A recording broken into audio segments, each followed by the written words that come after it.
Hello there, I'm Captain Stefan van der Hasgracht of the Amsterdam Police, and this here is Ronald, my partner, and also, I'm very happy to say, my lover.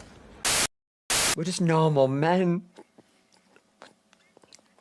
What do you mean, normal men? We're just innocent men.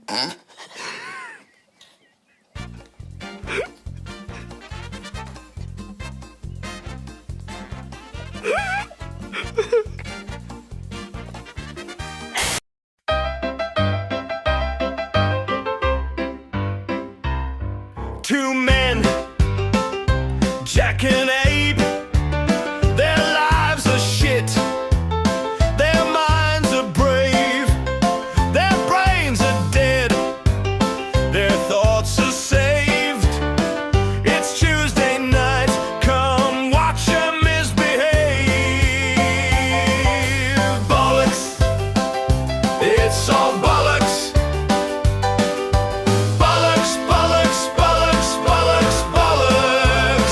It's all bollocks.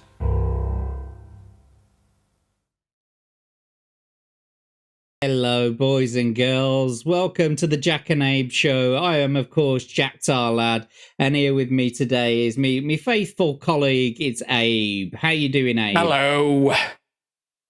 Hello. What, you slag? You fucking slag. Fuck off. But I guess we can swear, can't we? I mean, it's well past the first 7 seconds now, isn't it? Yeah, I guess so. You slag. You absolute fucking manta. Fuck off. Slagging cunt. Fuck off. And yes, welcome to episode 3 of the Jack and Abe Show. I can see a whole bunch of you in the chat there.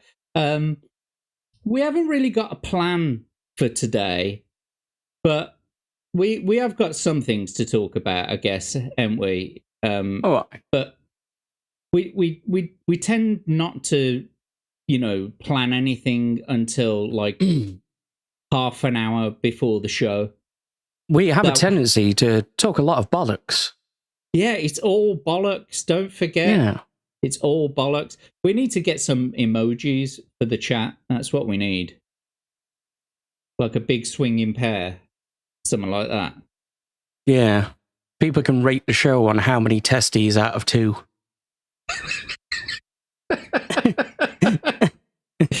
Well, it's either going to be 0 or 2 or 1, isn't it? It is, yeah. It's a pretty simple system, but yeah. It's pretty binary. Yeah. No, we only give the option of 1 or 2. Unless you're Hitler, and then it's 1. Yeah. Or if you believe other rumours, 3. Wow. Is that why he had 1 removed? Because he had 3? He just had too many. He was known as Billy Big Bollocks in Germany before he came to power, That's why he had the audacity to do the shit that he did. That's it. Right, you mate? have a superfluous third bollock and you're marching on Poland. And of course he was a Londoner, right? He was like, all right, mate, I got 3 fucking bollocks here, fuck off. Taking over the fucking world, slags. Fucking, you're 2 bollocks, I got 3, mate. Yeah. I got 3 bollocks, mate. I got so many bollocks, take 1 off. I don't fucking need it, slag. Now, where's that Jew?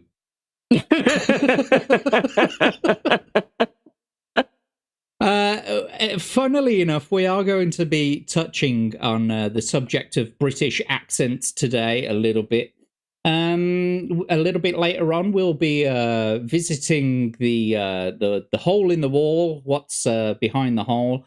I think we're going to be talking about stuff that happened back in our day. Some of the things that we remember from back in our day, and and maybe some naughty clips and some memes. But before we do any of that, let's say hello to our wonderful chat. And of course, can you guess who's first in, Abe? I'm going to hazard a guess and say it's Legatus. You are absolutely right. You win absolutely nothing. Hello, welcome Jack Tar Lad, and welcome Abes, or hello Abes, and hello Jack Tar Lad. Welcome Legatus Legionis, the best mod on Tinterwebs. Thank you for being here. And we've got Wolfie Rose, second in. Wolfie. Nice. Wolfie was playing a good game last night. Good game. Good game. Oh, well done. For the American people, that's Bruce Forsyth. Maybe we'll bring him up. It's Bruce Forsyth, not Jimmy Savile. Yeah. Just in case anyone was wondering. Yeah. Now then. But take your clothes off. I'm too old for him. Wolfie played a very good game last night on Chat Battle. She had to leave a little bit early, but I think you're third on the leaderboard. Yeah. Yeah, I think so. Yeah. Well done. And of course, she played a good game in Marvel Rivals as well just now. Oh, really? Awesome. Yeah. Well done. She's pretty damn good. We've got Daily Dysfunction as well. Jack and Abe. Yeah. Hi, Daily. Oh, wrong side. Jack and Abe. Yeah, there we go.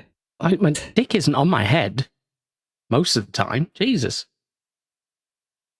Who wants to tell him? Damn it. We've got Major Zap here. Welcome to the chat, my friend. It's good to see you. Oh, yeah, Major? Don't forget. The Stream Elements tipping page is right there for my Stream Elements tipping page. If you are feeling generous and you do want to send in a tip, then please, I would be very appreciative if you could do that. But also the blurps are enabled on the stream. So if you do want to send a blurb, you can go to at least my blurb. What's it there? Have you got one of your own, Abe? I don't think so. No. Abes. Abes. And of course, we've got Psychotic Mongoose in the chat. Psycho Mongoose. Qu'est-ce que c'est?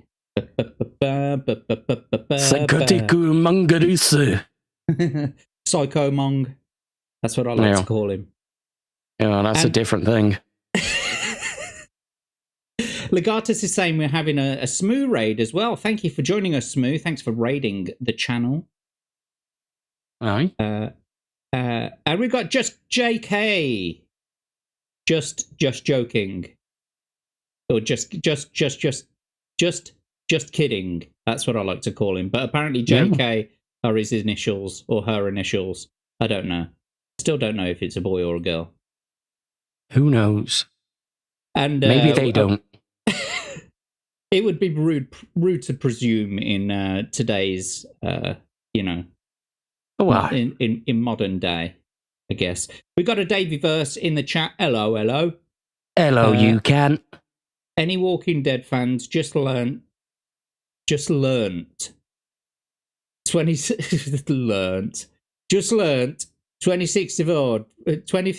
of August is Wildfire Day, the day it all started. Interesting. Well, fingers crossed. We can only hope. Yes. Who else we got in the chat? This theme is great. Thank you, Psycho Mong. We appreciate it. Yes, Davey Verse. Bollocks. And we've got a Wild Steve. Ding, ding, ding, ding, ding. And there's our man Smooth with the dabs, which are actually elbow sneezes. But we won't rob the mystery from you. Let's have a look. Mein Kampf was secretly about him struggling to just have one nut. He's not talking about his bollocks. He was just a very hard to please man. Yes, he just couldn't get an ejaculate out. Just once in his life. Just once. And the frustration just built up. Yeah. So that's how he ended up with the extra bollock. He had to grow it to store all of the other stuff. If he'd have gone on any longer, he would have grown a fourth. What are you snorting tonight, Abe? Very dry, very warm air. Interesting. I had a few lines of Ajax before the stream started. Nice.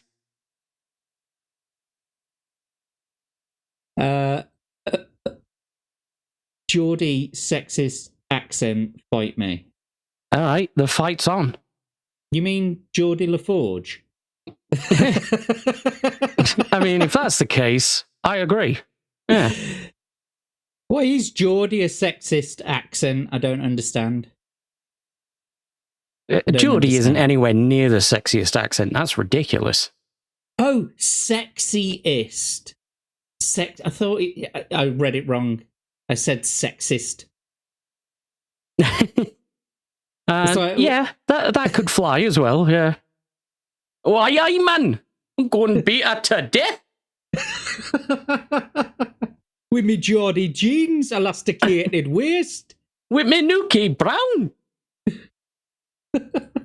We'll get into that a little bit later because I've got some Biker Grove lined up. Biker Grove. Classic. Bringing Bruce up now may be difficult. Good game, well done. Was it schools and the doors and Miss Ford? Well done, stick it up your bum. No one is gonna get that in America. Look at Bruce Forsyth. Save me! Save me! Thank you, Bend Over, for the blurb. Don't forget the blurps are enabled on the chat. So and that was an excerpt from a song by the wonderful band Methanescence. Yeah, Methanescence. Like Save me! The guy as well, like he's so red-faced and his eyes are so fucked up. You're like, yeah, his teeth ain't too good either. No, he's got like 3 of them. It's like, Nothing beats a Jet 2 Lizard. And right now, you can save 50 Lizard per Lizard. That's 200 off for a family of Lizard. Holy shit, I didn't even see who sent that. Jet 2 strike again. I am so surprised. Horse cock, like horse cock. Send your asshole and make that birdie. It sounds like Vic and Bob, you know, Vic Reeves when he's doing the club singer. It don't be, it for the bum. No black horse lizard. Send your lizard with the shot any horse lizard. Grab the lizard. Slam the day away.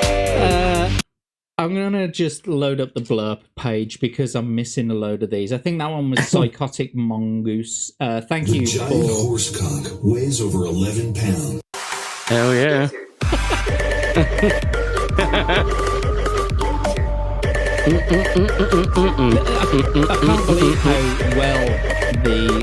I can't believe how well the lizard thing has taken off. Yeah, it's mental, isn't it? That spawned from Yanni's channel, didn't it? I think so, yeah. Yeah. I'm not sure if that's the actual origin point of it, but yeah. She's been getting a lot of that, yeah. I don't think it's the origin point for the lizard meme itself, but like the way that it's taken off in our community. Yeah. You get what I mean?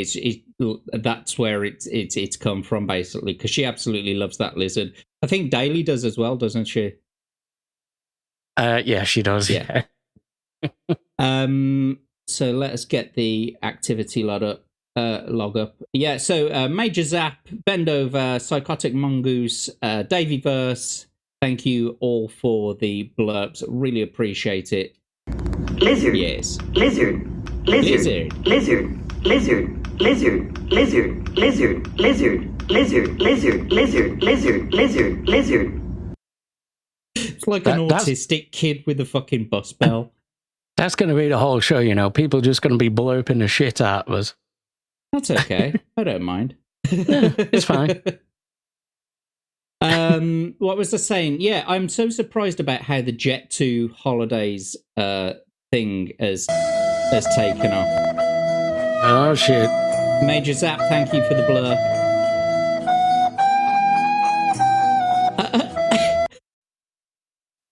I don't know if this is such a good idea. I might just revoke them for a short while. Reconsider it a little bit. Yeah. Because otherwise we're never going to get through the show. We could do a period where you can send blurbs and then turn them off for, like, the segments. Yeah.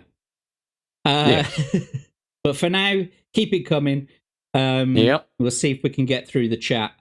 We've got a wild Magitech Mags appeared. Welcome. We do indeed. Here we go. Uh-oh.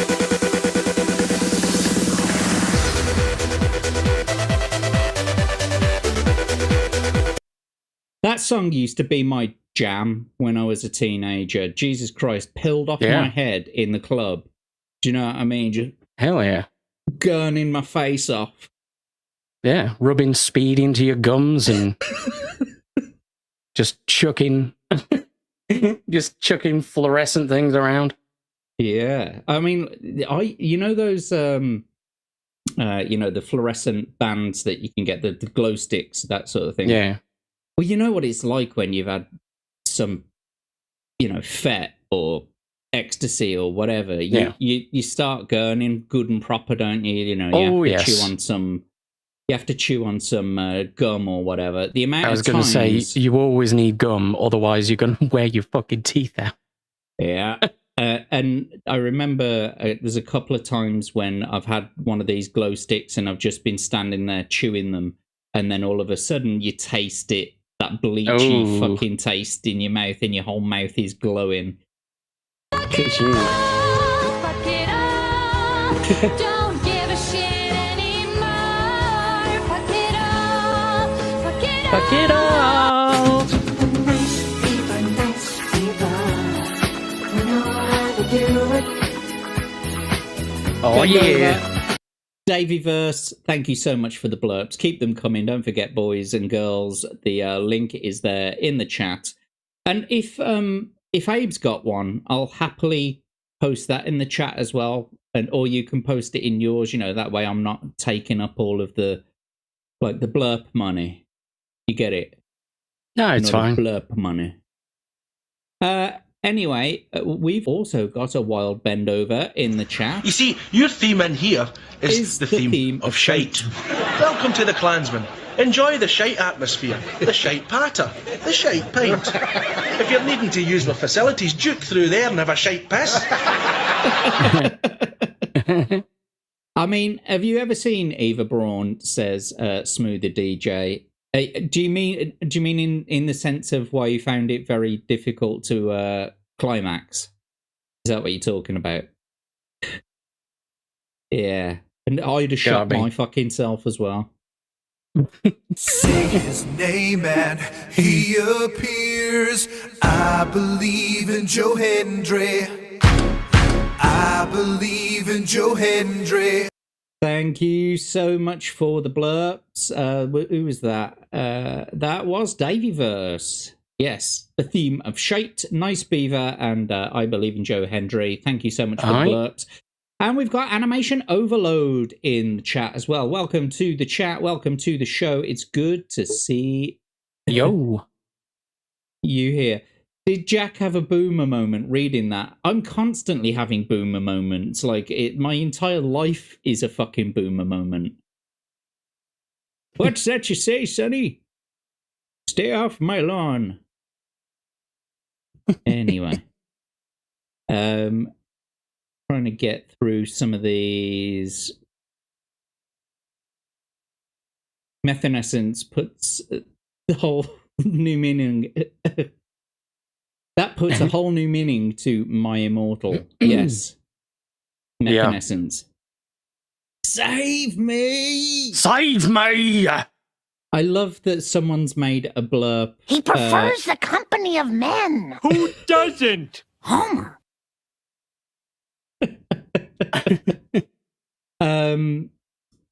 What was it? What was we talking about now? I've lost my place. What was I talking about? You need the law, Magitech Mags. Right.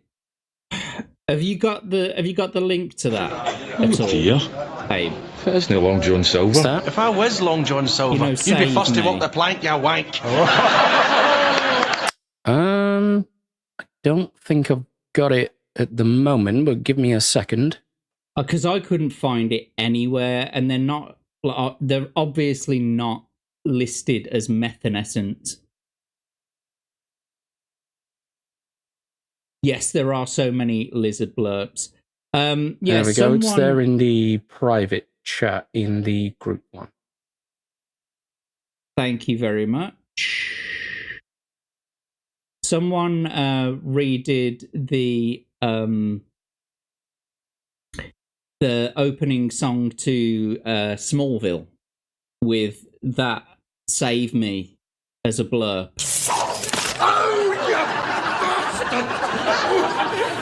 Never done that. Lethal weapons, eh?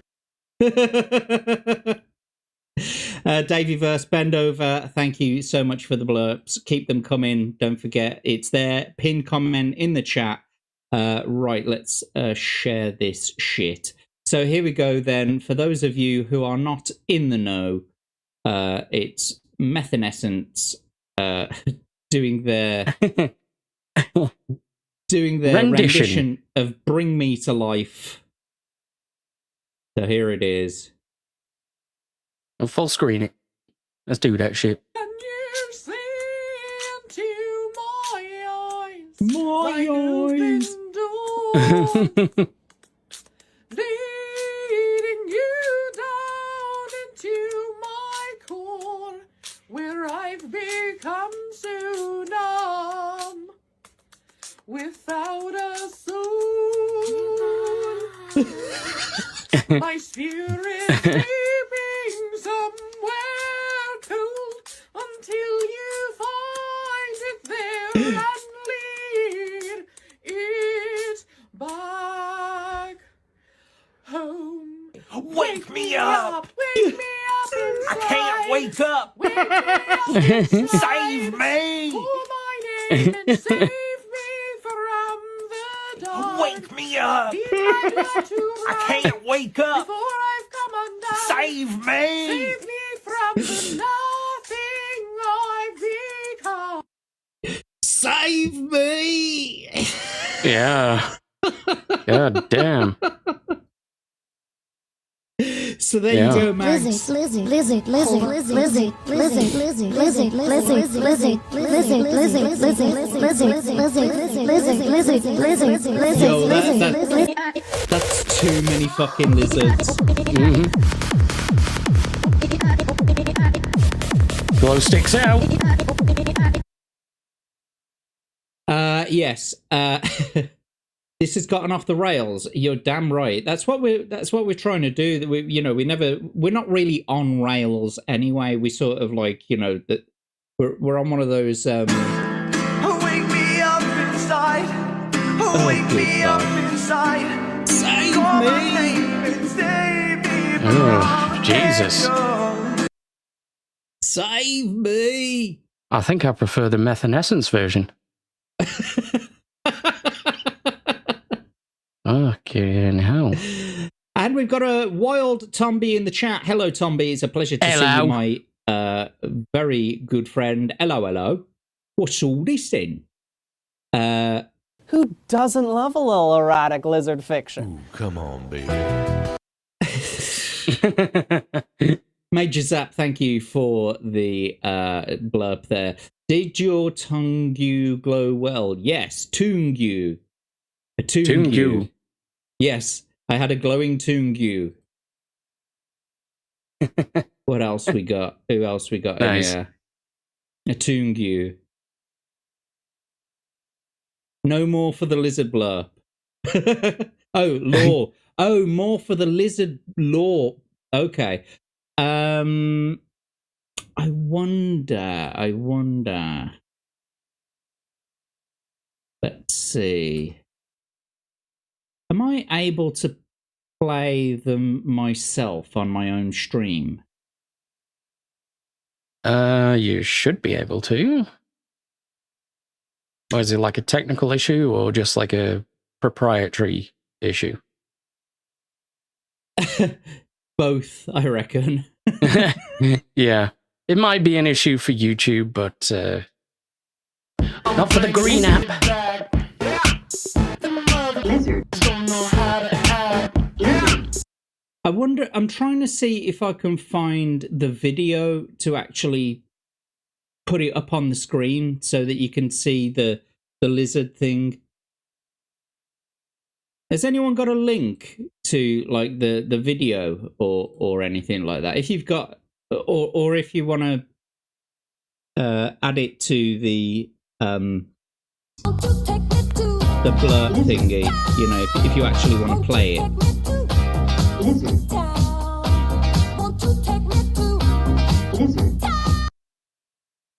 Jesus Christ. I'm going to fit that to screen just in case someone plays it. So if someone wants to actually play the lizard visit video, and then I'll big my screen up so that you can see it being played, just for Magitech Mags, so she knows what we're talking about. Cooled or cowled, I'm not entirely sure. 1-1. You mean Juan? Juan's in the chat. Who else we got? And we got NG Miles here as well. Welcome to the stream. Helmet Jizz. What's that last one? Helmet Jizz Duck. Helmet Cock Jizz Duck. Howdy, gents. No, isn't it a pie? And that's a fork? A pie. Helmet Aubergine Water Pie Fork. Howdy, gents. I'm not entirely sure I'm reading these hieroglyphics correctly. Isn't it ironic as well that it took us so long to yeah, Jack Tarlad. Chad.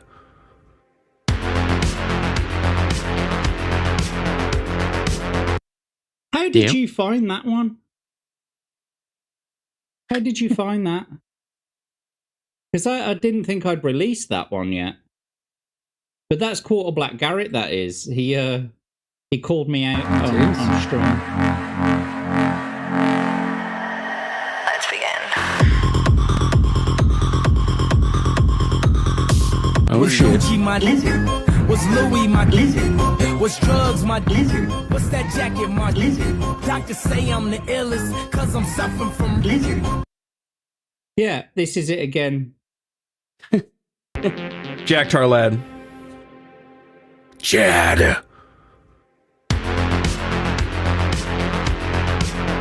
Yep. I made it into a blurb, but I didn't think that I'd made it public. Okay, but nevertheless, thank you to Wolfie Rose, Bendover, and Davyverse for the blurbs. Right, so yes, and all the elbow sneezes in the chat. Wonderful, wonderful. Hell okay. Yeah. So I think we got to the very bottom of the chat.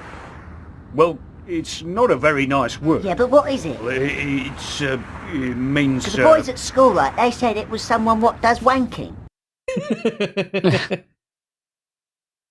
Wolfie Rose, why no more blurbs from you? Have you run out of points? I heard you was supposed to be. Well, I'm Victor. And I'm Jack. Look, have you even got to pay? 2 pints to Talius Pricamus. Make it snappy, Bob Bagamus.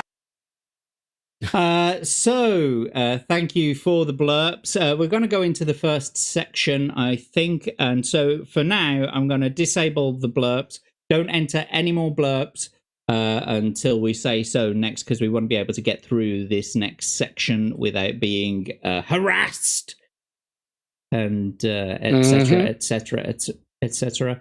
But nevertheless, what are we going to talk about first? Shall I show that?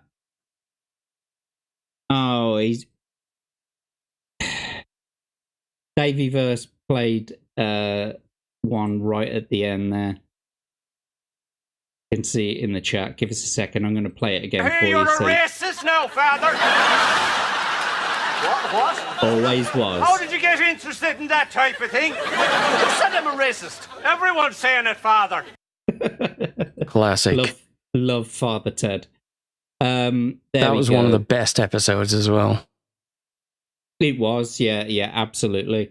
I think I'm gonna show this. Who was it that you said that sent us this? The catchphrase.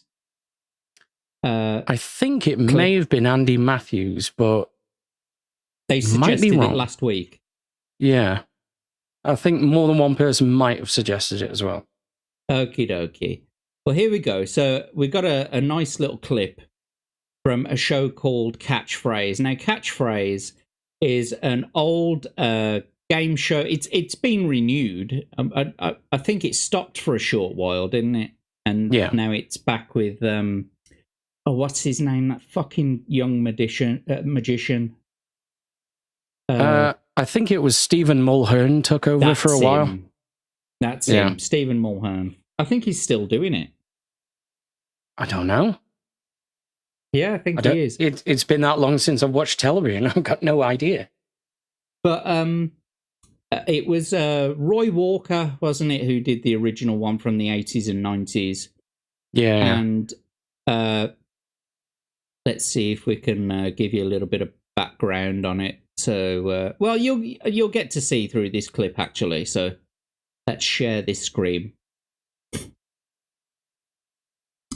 So Catchphrase is an old game show where you're shown something on a screen and you've got to sort of guess what the commonly known phrase that is associated with what you can see on the screen. And that's why, like, over the last couple of shows, Abe and myself, we've been sort of quoting it a little bit, you know, because one of Roy Walker's actual catchphrases in the show is, it's good, but it's not right. It's good, but it's not right. Say what you see. So that was the whole point. You got to say what you see. So here we go. We're gonna show you this now. Share this because it's a nice little funny clip. Funnily enough, this is in the clip show. It'll be all right on the night, and that man who you can see on the screen there is Dennis Norden. He was the host of It'll Be All Right on the Night, and It'll Be All Right on the Night was a clip show of, it was like bloopers. Yeah. God, Dennis Norton's got to be dead now, surely. He was like $1 million when he was doing that. Yeah. I know he did live ridiculously long. Dennis Norden. Yeah, he died in 2018. Oh, damn. There you go. But yeah, I mean, he was fucking ancient when he did that clip show. Yeah. Anyway, here we go then. So, Mr. Chips, this is catchphrase, naughty Mr. Chips. Mr. Chips was like the catchphrase mascot, and he appeared in a lot of the catchphrases. So here we go. There's the bonus, Sean. £290. Please take a square. On the right. 5 seconds. Here we go. £290. What do you think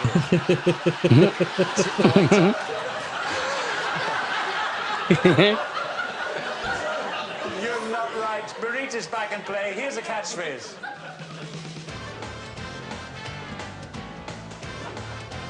Come on, Marita. Come on, Sean. You got to buzz in.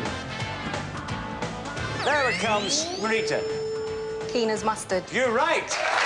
Anyone ever heard of that catchphrase before? Keen as mustard? Anyone in the chat? You heard that one before? Has anyone ever seen this show before? Do you get the idea behind it now? Because this was based in the UK, so a lot of these sayings will be like British sayings, won't they, Abe? Yeah, the Americans aren't going to get any of these. Well, some of them are pretty universal. So, you know, one or two, yeah. across the board. But there'll probably be a few. If you were to watch Catchphrase the entire show, there might be a few that you wouldn't get if you was an American. But keen as mustard. Anyone ever heard of that phrase before? I mean, to be honest, the contestants didn't even get them half the time. It is true. It is true. Yeah, so Wolfie Rose is saying used to watch the show. Tomby saying UK Prime TV. Yeah, it was. It was, yeah. Total classic clip of legendary. This was so good. Oh, and Dennis Norton. It's Norden. But Dennis Norden could never let go of that clipboard mine. Yeah, I'm pretty sure it was glued to his hand. It was buried with him.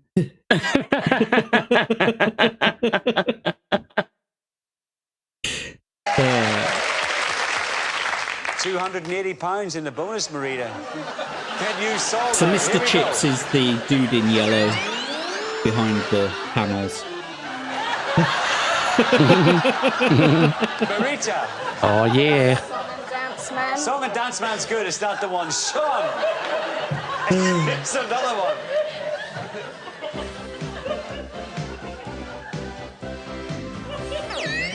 You can still tell the audience is losing it. Story? Long story's good. It's not the one. Keep pressing. Marita. Cut the story short. Press again and tell me pressure. Sean. To cut a long story short. Cut a long story short. That's the one we want. Yeah, the audience, they're loving this. Yeah. Oh, yeah. Sean, you're going to have to speak or run out of time. I have no idea, sorry. No idea.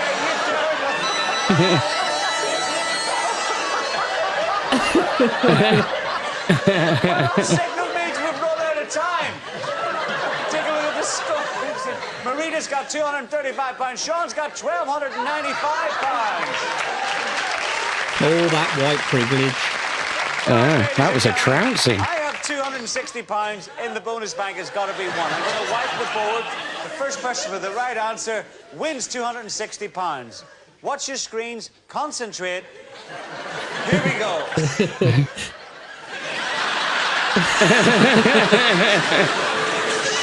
Snake charmer.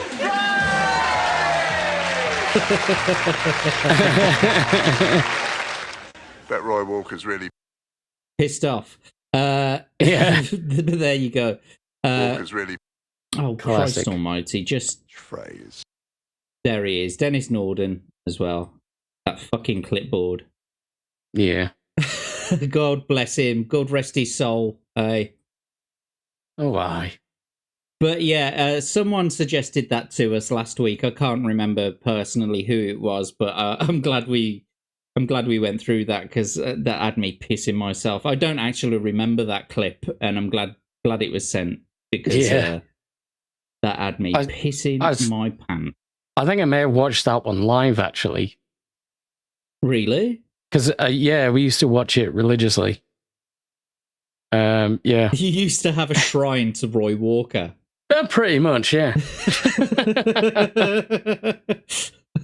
And Roy said, "'Tis good, but 'tis not right." But it's not right.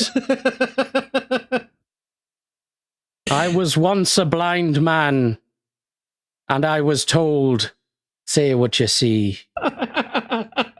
And then I was so cured. he could see again. Someone acted out various sayings. I left a comment that he missed "screwed the pooch." Interesting. Yeah. My camera started to lag again. Yeah, a little bit. Yeah. I fucking hate it when that happens. You've got the full-blown Abes now, son. I've got the full-blown Abes. Give me a second. I am still here. Boys and girls, I am still He's here. got the whole Abes up his ass. He's got the whole Abes up his ass. You can't catch it twice, mate. Oh, yeah, it's not like AIDS, where the maximum you can get is a double infection. This is infinite, What? son. Infinite. There's no way you can get it twice. You can get AIDS twice, yeah. I don't believe it. There's different strains of AIDS. And then cats have got their own version, feline AIDS. No fucking way. You're lying now. You're just making shit up. No, look it up. Like, for real. Cats can get AIDS. It's a different kind of AIDS, but I should know. I am the inventor of Abes. Does that mean that there's a cat version of Abe's as well? I would hope not. Shadow's back. What's the crack? And just in time, matey. Yes, you are, mate. Good to see you. Thanks for joining. Hey up, Shadow. Shadow. And Snake Wanker. Yeah. Yeah, close enough. Jack Tarl just recommended a blurb. Let's have a quick look at the blurbs and at the recommends. The recommends. Tumpity Tum in the background. One viewer suggestion. Oh, this is a new one. Okay, I've just added it to my list. However, don't play any blurps at the moment because I've not got them enabled at the moment. So don't play them at the moment because we're going to get through this this section. So I thought that, like, before the show, I sort of touched upon a subject with Abe about talking about British accents, because one of the goals of this show was to sort of clear some things up about Britishness to maybe some of our worldly followers and viewers. The sort of idea behind the show was to sort of dispel myths or go into some confusing things about British life. So I thought we'd talk a little about accents. So, like, what do you think about accents in the UK, Abe? I think most of them are quite annoying, to be honest. Yeah, apparently Brummie, which is Birmingham, where I come from, I don't necessarily speak with a Brummie accent all the time. No. You can hear it, but I don't necessarily. I often speak with what they call a phone voice. Yeah, you know, when like you Mum, I'm coming down the shop. So you know, do you mind if I do you mind if I have a quid? Brummie. Yeah. Yeah, you don't do any of that kind of weird shit. As soon as you pick up the phone, you're like, "Oh yes, hello, how are you? Yes, pleasure to see you." Yeah, that sort of thing. So I often speak with my phone voice. How about you, Abe? What is your accent? I just speak it all the time. It's this. And if people don't like it, I tell them to go fuck themselves. I guess what I meant was, where is your regional accent? Mine's from the lower northwest. The lower northwest. Yeah, so it's not overstated. It's quite a generic English accent. But one of the few things that you can say about it is that we don't always pronounce our T's.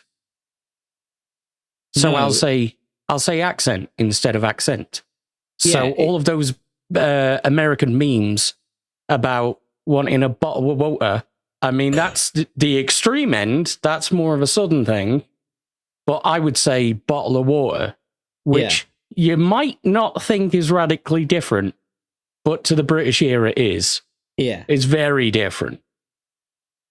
Because the way that they like see it is the Cockney version of it. You know, the bottle of water. Bottle of water from Majota. Yeah, the water in Majota stays mainly where it oughta. And it don't taste like it oughta. It gives you fucking bad guts as well. I used to live in Spain and you just don't drink the tap water. In fact, hey, what's this, Tumby? Northern monkey? Fuck off. You northern monkey. You fucking northern monkey. You Where's he saying fucking that? southern pansy. Fuck off. And yes, so that's something that we could touch upon as well, is that most Southerners think that anything north of the Watford Gap is north. Yeah, pretty much. You know, like in Game of Thrones, the North. You know nothing, Jon Snow. And so even me. The North is literally just everything outside of the London area, even if it's west. Yeah, the Cornwall. Yeah. It's literally west of London. They call it like the West Country, all around Bristol and those areas. Excuse me. Yeah. Keep talking, Abe. Yeah, it's so bizarre as well. I mean, it's weird the way that we think of them. Ruffle, I'm not Southern. Fuck off, Tommy. Just because you've travelled around. Blah, blah, blah. Whatever. Okay, no. Well, actually, he's a Midlander. A Midlander. Technically. Same as me. Technically. Yeah. He is not claimed. I can hear it in his voice sometimes. Yeah. Sometimes. But like Tam, for example, Tomby's wife, she is proper like... Oh, she's super Cockney, yeah. Well, I mean, is it Cockney? Because they hail from... Is it like Kent? No, they come from the land of cock. Cocks on knees. Yeah. No, is it Tomby? Is your town? I don't want to necessarily say your town on the stream, but isn't your town around the Kent area? What an absolute Kent! So she is a Cockney. Yeah. Yeah. So like, I'm from Birmingham, right? Birmingham. Yeah, Birmingham. Yeah. So it's Essex. That's what you're saying, Tomby. Essex. Okay. Essex, you slag. You fucking slag. But so Tam is from the West End. Sorry, East End. So she's a proper East Ender. She's a proper, an actual legit proper Cockney. Get your fucking arse out of my face. Yeah. Yeah. You can tell. You can tell. But I'm from Birmingham, and I say Birmingham. It's not Birmingham. No, I don't know Birmingham. anyone who says Birmingham, but it's Birmingham, which is even though it's spelt ham at the end, it's an sound. But in London, they completely miss out the G altogether, and it's not Birmingham, it's Birmingham. Yeah. Which is funny because a lot of people, when they're referring to London, miss off the Istan bit at the end. Jack's from Burning Bum. Yeah. Birmingham. Is that a meeting in Birmingham? Is that a meeting in the desert? Kind of. Yeah. Birmingham. Birmingham. Yes. Yeah. But actually, we call Birmingham Brummagem around these parts. So that's what it's been known as for a very, very long time. Brummagem. And that's why we're called Brummies. Because we live in Brummagem. So if ever you hear anyone called a Brummie, it's because they talk like this. And so apparently, Brummie.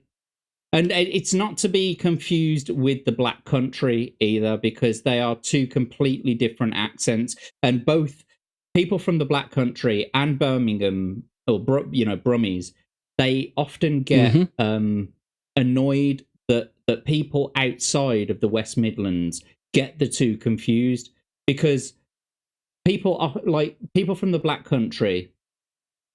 They call them yam yams, and the reason why they call them yam yams is because they don't say. How do I put it now? They don't. They instead of you are. The biggest irony, Jack, though, is that Birmingham is blacker than the Black Country. Well, just for actual knowledge, the reason why they called it the Black Country is because it was a centre of industrialism, and so everywhere was covered in soot in the Victorian era. Soot and shite, I tell you. Soot and shite. That's a northern accent, by the way. But nevertheless, yeah, the Black Country, they call them yam yams because instead of saying you are, they'll say you am.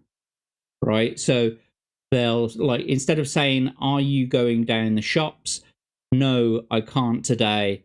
They'll say something along the lines of, a meow going down the shops. Nah, core today. And that's basically, are you going down the shops? No, I can't today. A meow. Yeah. So it's which is like am. Yeah, but it's like are. Yeah, so are you a meow going down the shops? Going. There's that. And that's actually a thing throughout most of the sort of northern, like the Midlanders, the to the north. Instead of going, it's like it's ooh, isn't it? It's like gooing. You gooing. Yeah. Do you say that? No. No, I speak English. Yeah. I said it.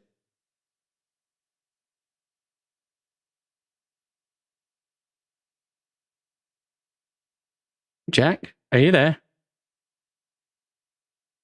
Uh-oh. Uh-oh, SpaghettiOs.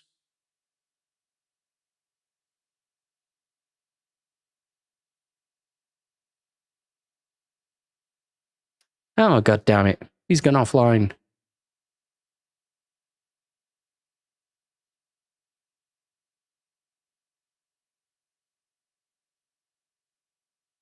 Okay. Let's have a look, see what people are saying in the chat. Did you have problems? Did you have problems there, or was it just me? It was just you, yeah. Screen cap what? What was it? Jack's happy face. Jack got stun locked. Yes, I guess I did. Yeah. You know what, Ben? Crappy internet. I've literally just upgraded all of my internet, and I guess I'm not happy with it because I have not been getting the best service out of it, quite frankly. It's been reach shy to tell you. It's been reach shy to tell you. Anyway, I asked you, do you say gooing? No, that was where I got to last. My response is because I speak English. Now, I used to have some friends from Newcastle, right, up in north. And they'd say, after we'd been out on a piss, you know, we'd all be a little bit tipsy, and they'd be like, Ganyem. Yeah. And I'd be Ganyem. like, I think you've had a few too many, mate. What the fuck was that? What do you mean? And it's the old Viking Norse that is still part of the language there. And it just means I'm going home. Yeah. Yeah, Ganyem. Yeah, Ganyem. I'm just going home. Yeah. In Birmingham, we say going home. Yeah. I'm going home. I'm going on them. Yeah. Going on them, yeah. I could see the appeal of that, yeah. Yes, Atom, why I man? That's a Geordie saying, why I man? Geordie jeans, elasticated waist, fits all sizes, Bite a Grove, PG and Duncan. PG and Duncan. PG and Duncan. Yeah, so two very, very famous Geordies over here in the UK are Ant and Dec. They've been like a duo since they were kids, since I was a kid, basically. They started in a show called Biker Grove, and they've sort of been inseparable since. And what are they? They got Ant and Dec's Saturday Night Takeaway now. Do they do that? And I think they were the hosts of Britain's Got Talent as well. Yeah, is that right? They pretty much do everything, I think. Yeah, huge Let's TV. get cracking with the knacking. Huge TV presenters over here. In fact, I'm going to show you some Biker Grove now. Let's get onto the YouTubes. So you'll be able to hear a Geordie accent. Biker Grove. Let's see if we can. You got to miss out the K, so it's just Biker. Yeah, it's Biker Grove. Have 3 O's in the middle of Grove. Grove. Biker Grove. Biker Grove. Why right, let's have a look. Let's share that screen. The Biker Grove theme. Here we go.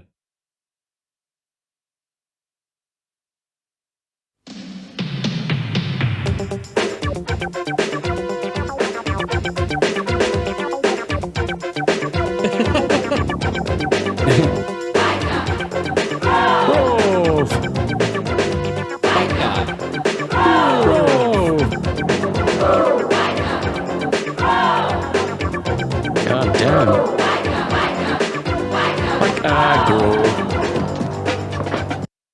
That was a fucking blast from the past.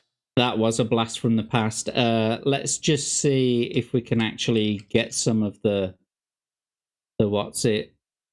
Do you know how that show ended?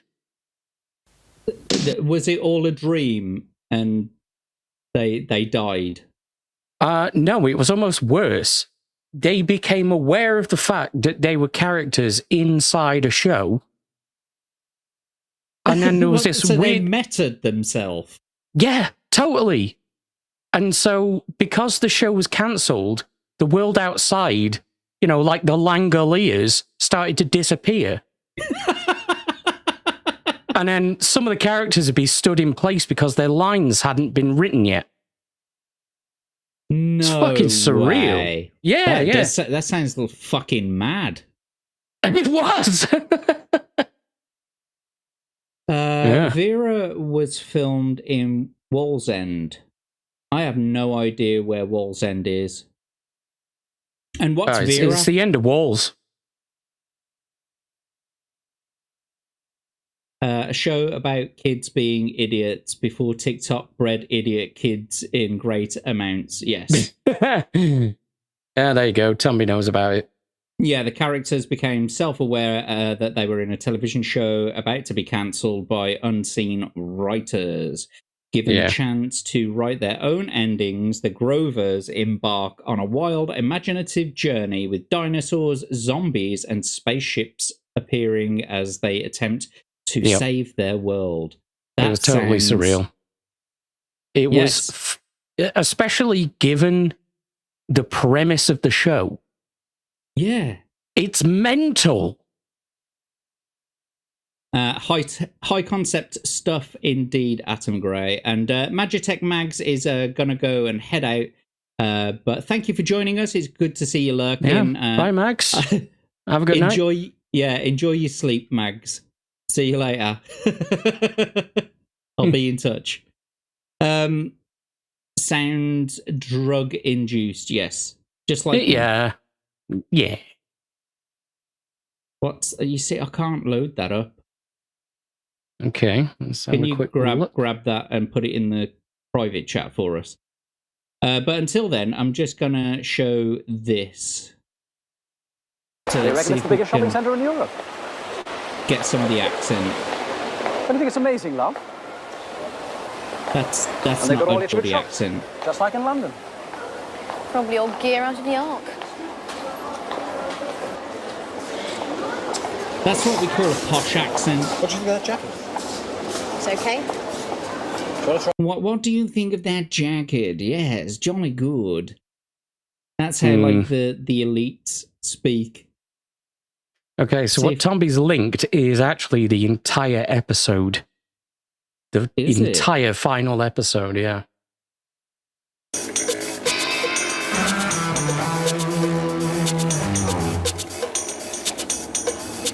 It really is a very nice town, Judy. Why is it still focusing on these cunts? No. Anyway, what's wrong, she mean? Oh, shut up, Scrubby, the train's coming. Oh, we're gonna miss it. Is Cass going to party tonight, Dana? Of course, if I am. Can I come? No. Why do you always call him Cass? His name's Andrew. Short for Casanova, because he's a right cute lover boy. Short for Casanova? Okay, now. He's a right flirt. He is not, Nicola Dobson. He only fancies me. He fancies anything. Well, he's all right, I suppose. Not like that young Gil. I'd sooner snog with a gorilla. Ugh. I'd sooner snog with a gorilla. That's all right. They'd probably sooner snog with you and all. Yeah. Another famous Geordie is Cheryl Cole. Yeah. Cheryl Cole. Let's see. So Cheryl Cole has got such a broad accent, not to us, right? But Cheryl Cole has got such a broad accent that when she did, was it X Factor in the United States? Or yeah, I think it was, Talent, she was a judge. They had to put subtitles on the screen because they couldn't understand a fucking word she was saying. Oh! If you come up to the stage, you'll be tasered. What do you want to drink, my love? Well, you asked for a lychee. Just to let you know, that's not Cheryl Cole, that's Alan Carr, and he's from down south. Martini. Down south. Yes. And I made this for you. Okay. What is it? Lychee martini. The clue's in the question. I have. It's my favourite. Oh, is it? Have you got your dogs with you? They're in Newcastle. Oh, I wanted to see them. I miss them as well. Coco and Buster, innit? Buster and Coco, yeah. Oh, let's have a look. Oh. That's Coco. She's the girl. Yeah, and is Buster gay? Buster's gay. How do you know? Buster's gay? Hello, I'm Cheryl Cole. He's gay. Can dogs mince? Dogs mince. They just mince down the road. Yeah, they get to shit with all this come up my bum. Yeah, they get on their hind legs and just sort of give it a bit of hip action. He minces. Oh, bless him. Yeah, he likes to be preened and he likes to be proper. And he's just obsessed with the one dog, Alfie. Oh, but so he's a committed gay. I mean, No, you don't put it about. He's like a one-dog dog. One dog. Well, let's have a bit of this lychee martini. It smells like... did you put roses in? It smells... Oh, they've gone a bit over the top with the rose there, innit? Do you like them this strong? Oh, gee. That is wrong. Anyway, can anyone in the chat understand what she's saying? Steve. Boy, I'm considerably richer than you. Yeah, the Black Country millionaire. I am considerably richer than you. Considerably. Yeah, but can anyone in the chat understand what she's saying? Yeah, I'm sure the Brits will. Yeah, the Brits can. Yeah. You are cheating. Yeah, but I'm cheating. Yeah. Another famous Geordie is your boy. What's his fucking name? Crocodile Shoes. What's his name? Jimmy Page. No, not Jimmy Page. Jimmy Nail. Jimmy Nail. Fucking hell. Fucking Jimmy Page. Jimmy Page. Ladies and gentlemen, Jimmy Nail and Led Zeppelin. It just comes out. He's like, "Oi, another brick in wall." Hey, Mama said the way you move gonna make you sweat, gonna make you groove. Okay, now. I haven't even heard that song in ages. Another schmuck thing to do. No way, I suppose, concerned, or so I've... Yeah, let's just skip it back a little bit so we can get somewhere where we can hear it. Jimmy Nail's apprenticeship at Parsons ended abruptly in 1973 after a final warning from his employers. Come on, get on with it.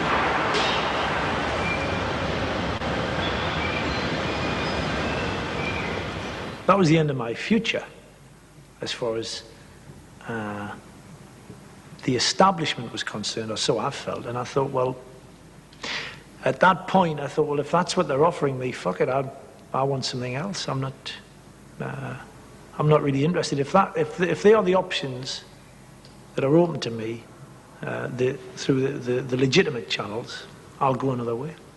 I'll go another way. Did you go? Anyone? Any of the Americans in the chat having trouble hearing him, understanding him? The criminal way, I suppose, started getting involved in lots and lots of trouble.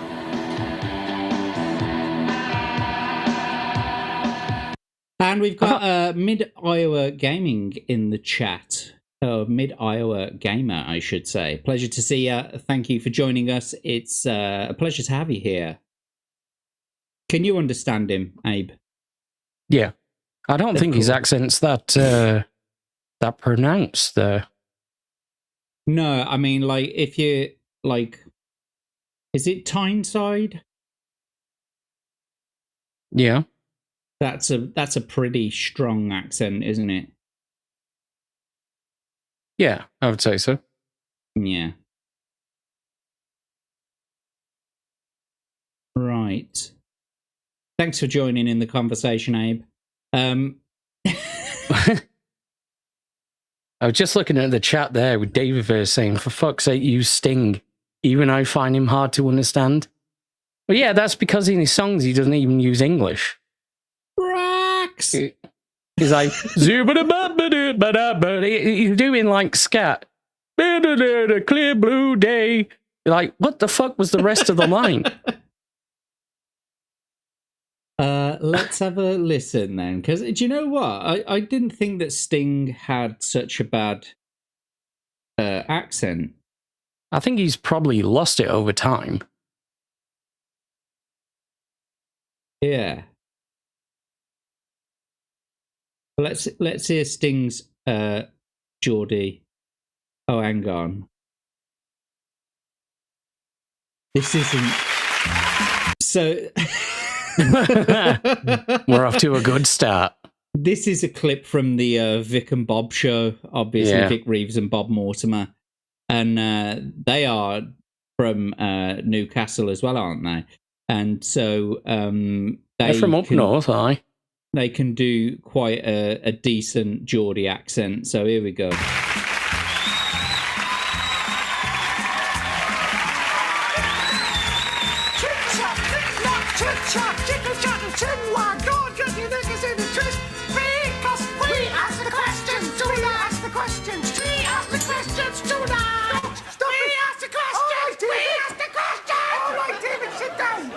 Calm down, David.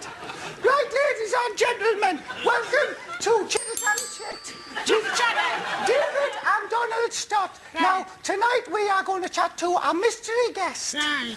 What's great about some of these things as well is that they do all of this and they wouldn't tell the guest anything about the skit. All right, now keep your mouth shut. I will now, in the manner of a tiger... Donald! What? Unveil Mr. Guesting. I'm going to do it while I'm going over like a tiger. Right. He's... Have you tonight's Chittle Chattle Chit mystery guest. Oh, it's Sting!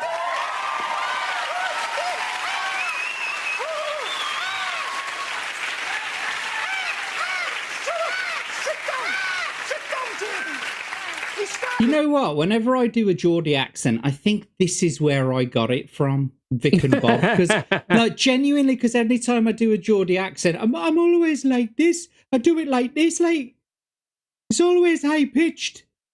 Yeah, well, it's accurate though.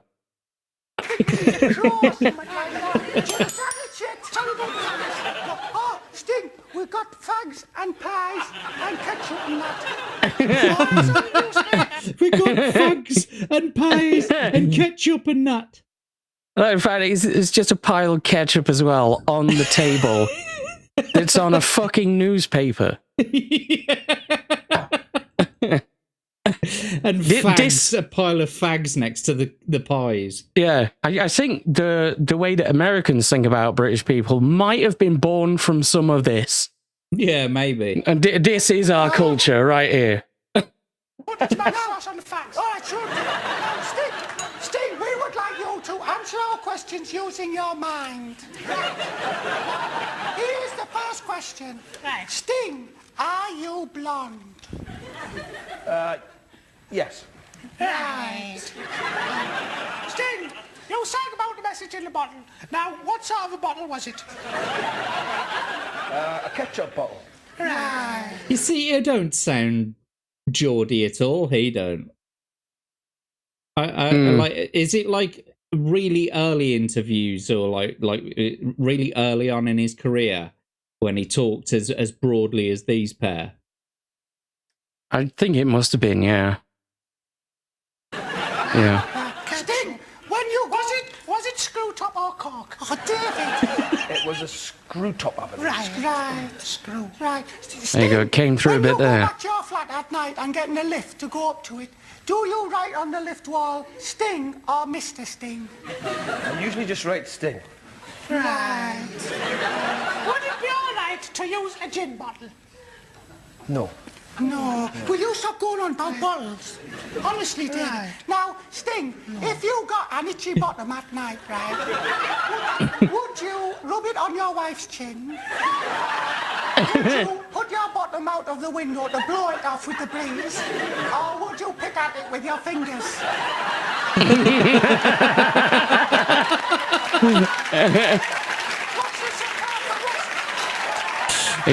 He's a picker. He's a picker for sure. I love it when people lose it on shows. Yeah, when people corpse on, like, you know, unsuspecting getting corpsed is shows. the best. Yeah. Yeah. That's what, like that first clip that we play before the show, we're just normal men. That will never, ever get old because it's someone corpsing. It's and they too didn't perfect. mean to. It's perfect. Just innocent men. Just innocent men. But anyway, that's the Geordie accent. So that's where it comes from. Newcastle, basically. They come from Newcastle. So yeah, there's a lot of famous Geordies. A lot of people can't understand them. But you see, the thing is, I often think about this, right? So yeah, like, most people in the UK can understand each other's accents. There's not really much of a problem hearing and understanding the accents. And when I personally listen to like American accents, I know that America has got a whole bunch of different accents too. Yeah. Right. And so you listen to them all, and I can understand all of them perfectly. Why can't Americans understand English ones as well as I can understand American ones? I don't know. It's probably because of our like cultural exposure to, you know, historically a large number of different accents. It's just a guess, you know, because we get American media, and we also live with, you know, people that speak in all sorts of weird ways. So we've sort of got the best of both worlds, whereas they don't really get that. they maybe understand each other. I gotta be honest with you, I do find it difficult to understand some Scottish accents, and there are some Irish accents as well. And it's not necessarily the Irish accent that is the problem, it's the way that some people talk in an Irish accent. Yeah. Where was it? I think it was like Galway or maybe Cork or something like that. But there was this one bloke that I knew, and you just couldn't, you could barely understand what he was saying. You know, you knew words were coming out of his mouth, and you knew that he was talking English. Yeah. But yeah, you have to just some places filter it. everyone sounds like Ben Shapiro, and it's kind of trippy because they'll speak so quickly with colloquial versions of words, and you're just like, okay, you're gonna have to give me a minute to process that. Now, I don't know if you remember this, Jack, but you know the Scottish TV program Rabsy Nesbitt? Oh yeah, of course. Yeah. When that first aired in England, most English people couldn't understand it because they spoke with a Glaswegian accent. Yeah. So they had to have it with subtitles. In England. In England. Yeah. Ben, and it's funny because I showed that to a German friend of mine when she came over, and for some reason she didn't have a problem with it. Interesting. Well, I assume that's probably because she'd gotten so used to the peculiarities of different English regional accents at that point that it didn't matter. Bendover saying we have our accents. I thought you aren't you from the? Are you from America then? I thought you were English. What about the Welsh? What about the Welsh? Oh, that's a whole nother episode. Yeah, I mean, fucking hell. That is a whole another episode. I don't even think that we could we could do that round here. They have such weird colloquialisms as well. Like they've got such weird ways of saying things in the sense of like like whenever anyone takes the piss out of them, whenever anyone's being stereotypical about them, they'll say something like, you know, see those two houses over there? Mine's the one in the middle. Whose shoe is this boot? Yeah, shit doesn't make any sense. But then again, so I went to the cupboard. I went to the cupboard and there it was, gone. If you've ever been in a Welsh supermarket, bearing in mind a lot of the words in supermarkets are identical to the ones in English.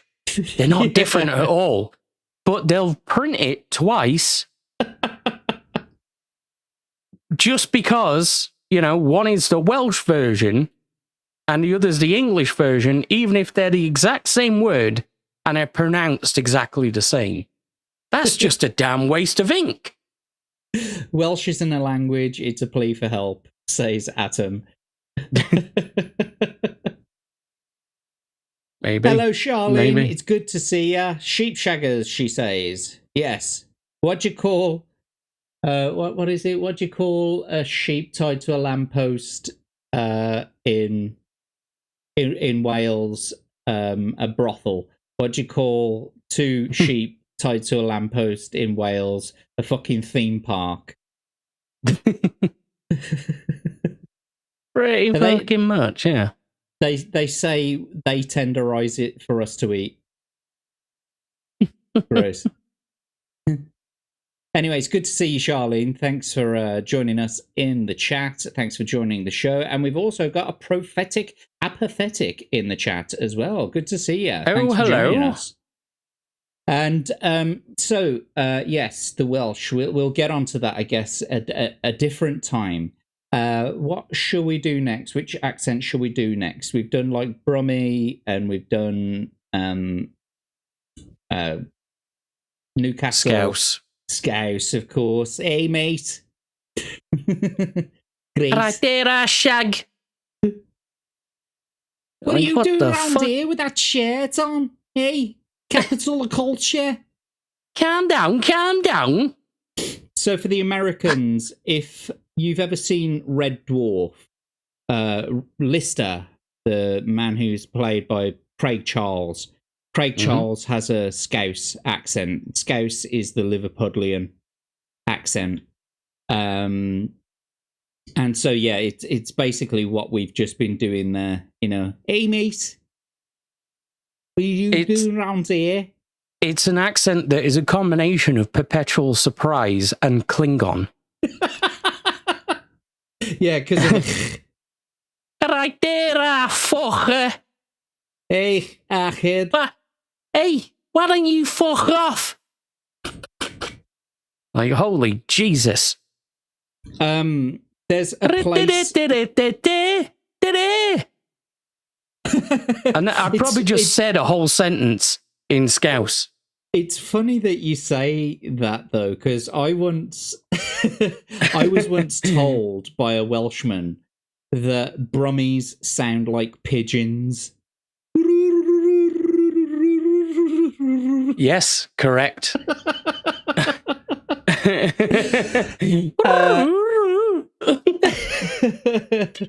But nevertheless, there's a place near Liverpool. There's a place near Liverpool called Speak. And I used to work for a bus company.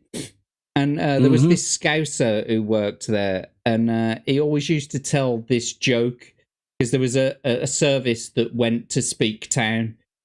And he always used to get off the bus and he used to say, hey, is this bus going to Speak? I've been on it all day. It's not said a word. Yeah, yeah. Fucking love that. Oh, God damn it. Some famous Scousers then. Let's think about this. One that immediately springs to mind. I'm thinking of Sporty Spice. Sporty Spice? Oh, yeah, of course, yeah. No, I'm gonna in the play Spice this one. Girls. Oh yeah, Abe Spice. Hell yeah. So here you go. Is we could do Cilla Black as well. Oh, Laura laughs. Laura. Here we go. One of our more modern. Oh, Paul O'Grady. Yeah, so Paul O'Grady, the man who plays Lily Savage here, Paul O'Grady has a very broad Scouse accent. Oh, just so. Had. No tongues, no tongues. Oh, yeah. Yeah. Good, lovely. Thank you, darling. Now tell us about this comeback. The reason for it was. Comeback? The comeback. I hate that word. It's return to the people out there in the dark who've never deserted me. Sorry about that, Michael. It was a bit of Norma Desmond slipped in there. Well, I thought, you know, Barbara will tell you, the excesses of show business got the better of me. You know, when you find yourself in a skip at 5 o'clock in the morning, one of the bases he rollers on your back, or a mini... You know what I mean? You think, Lily, it's time to call it a day, love. So I went back up to Liverpool for It's a bit. time to call it a day. Can anyone understand that in the chat? Can you Americans understand that? Brummie sounds like downtown New Delhi these days. Yeah, touche. Do not redeem, sir. Do not redeem. Oh, fuck you, bloody. I have to get back to work. Mid-Iowa Gamer, thank you for joining us. It's good to see you. Thanks for being here, bud. I had the mental image of Abe's head with Baby Spice's body.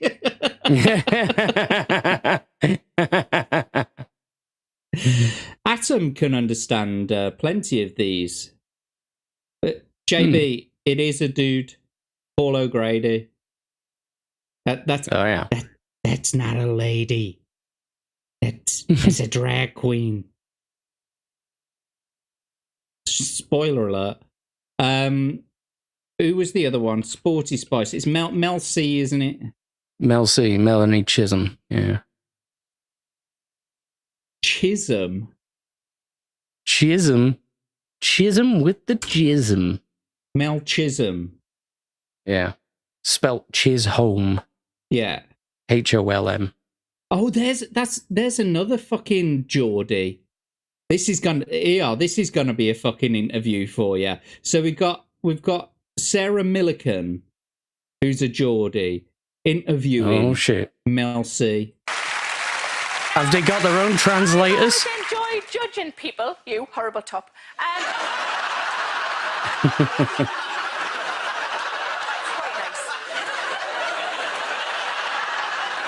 But what would it be like to do it professionally? Well, let's ask someone who knows and add a bit of girl power to the proceedings. Please welcome superstar judge Melanie C.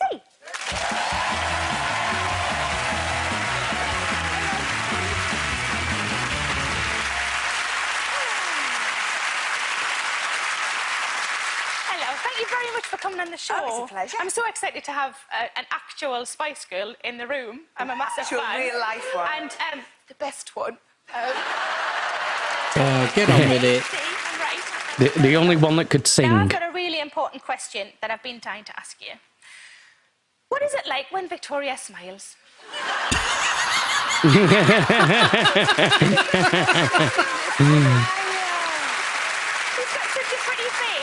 If she smiled, it would be so lovely. Well, is it nice? Is it like Narnia? Yes. The thing is with Victoria, if you're with her in private, she's so funny and she's always laughing and joking and smiling. But I think, you know, she's one of the most written about and photographed women in the world. And I think her pout... She's definitely putting on her fucking telephone voice there. Yeah, she's definitely lost a lot of it. They call it code switching in the US, you know. Code switching? Yeah. When you go from your natural accent to, you know, a more prim and proper professional sort of thing. Interesting. I've never heard of that before. Yeah. Comfortable. To protect herself, Yeah. Yeah. Okay. Next time we see her, just get her to sneak one out once in a while. Well, what am I mean, a doing? smile. That sounds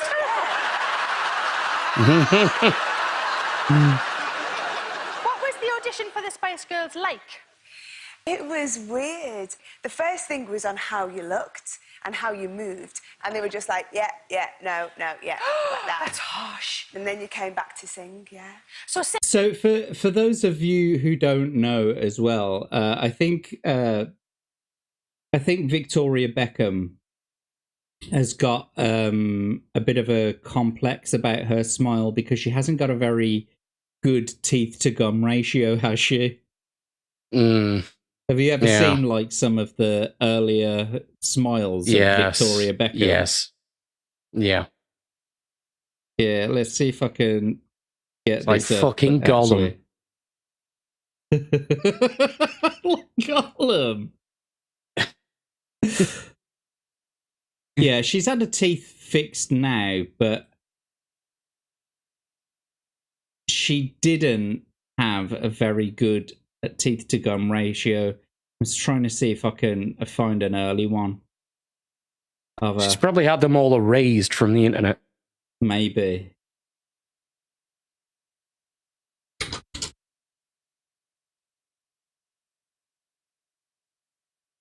Good God, I'm looking at fucking Victoria Beckham pictures in the background here. Jesus. Sweet Lord above. Yeah, let me continue playing this for a second. Singing was very secondary, was it? It's enough to make you turn gayer. I fell into that trap. You told us the truth. You should have lied. Said the singing was first. Yes. If the Spice Girls turned up to an audition now, who would you put through and who would you send home if you were on the other side of the table? How mean is that? I totally went there. Shut your face. You know what? With the girls, we all would admit we all had different strengths and we just tried to play to that. and there were some great singers in the band. Everyone can sing, but some were stronger than others, and some were better dancers than others, and, you know, a band needs all of that. I think with the Spice Girls, what made us so successful was our chemistry and our energy. It would have been better if you'd picked one, but it's fine. Anyway, she is definitely not as strong a Scouse accent as what I remember, but Sarah Millican on the she left used there, to be a full-blown surprise Klingon all the time in the early days of the band. Try and think of someone who's got that really. I tell you what. We'll do the Harry Enfield sketch, the Scousers. yeah, that's perfect. It's a bit of an exaggeration, but not by much.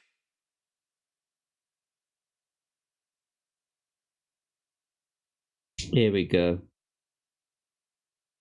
Hey, Let's calm go. down. Calm down, Arcade. Calm down, calm down.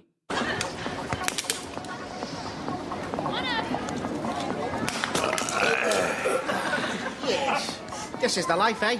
Hey! Hey! Do you want to fight or something? We're on a fight break, remember? Yeah, what? Gary's right, sir. No fighting for 2 hours. It's in the rule book. Oh, this is ridiculous. Hey! Don't worry, we've only got 40 minutes left to wait. And then we've got an organised massacre of the Mancunians. What about the Spaniards? What about the Spaniards? Well, you know, we are in Spain. I mean, this is their country. I mean, it's insulting not to give them a good kicking too, isn't it? So, do you love Spaniards, like? Well, I love fighting them, yeah. Are you a homo? Yeah, what? Hey. It's all right. Calm down. Smash Calm up the down. Spaniards first thing tomorrow morning. Presents! Hey, look! There's an ugly bird! All right, ugly bird! Gives a shag! I didn't fancy it anyway, you bleeding lesbo!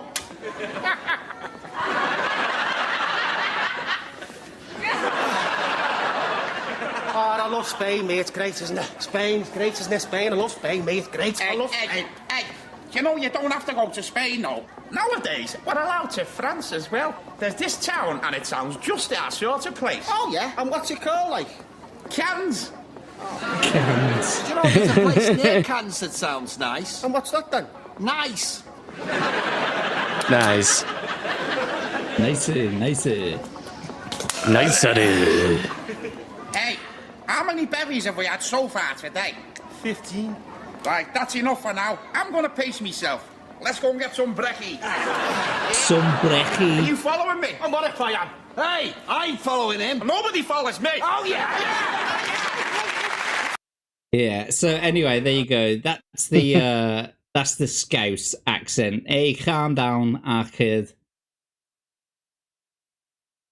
Calm down. Cook in the books, like.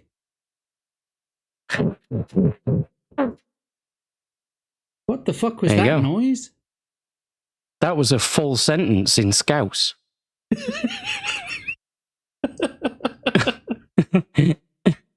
Sounds like a footballer clearing his nose. Yeah. Thanks for the horrific flashback to the time I had to bring my baby sister and her friends to the Spice Girls concert. Yes. I know Sarah Millican. I can understand her fine. What, you actually know her personally? Are you still there, Abe? Hey. I am, yes. Yeah, this is a bit of a bizarre story. In Heathrow Airport. She nearly knocked me over. I called her a rude bitch. Nice.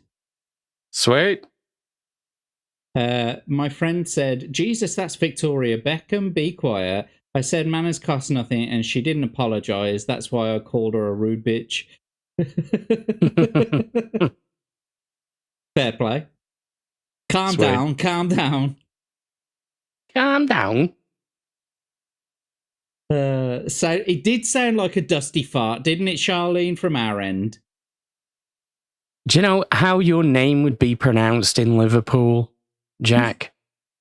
Go on then. It'd be Jack Tarlad. Yeah, it would. Jack Which sounds more Klingon than anything. Jack Tarlad. Stovokor, Jack Tarlad. Kapla. Kapla, mate. Yeah, that's what he say before the fucking headbutt you. That cunt. Calm down. Come down. Yeah, Scottish. I think like we could do like a couple of shows on the Welsh and Scottish and Irish accents all together. They'd have to be Rumble exclusives though, because they'd be too close to being hate crimes.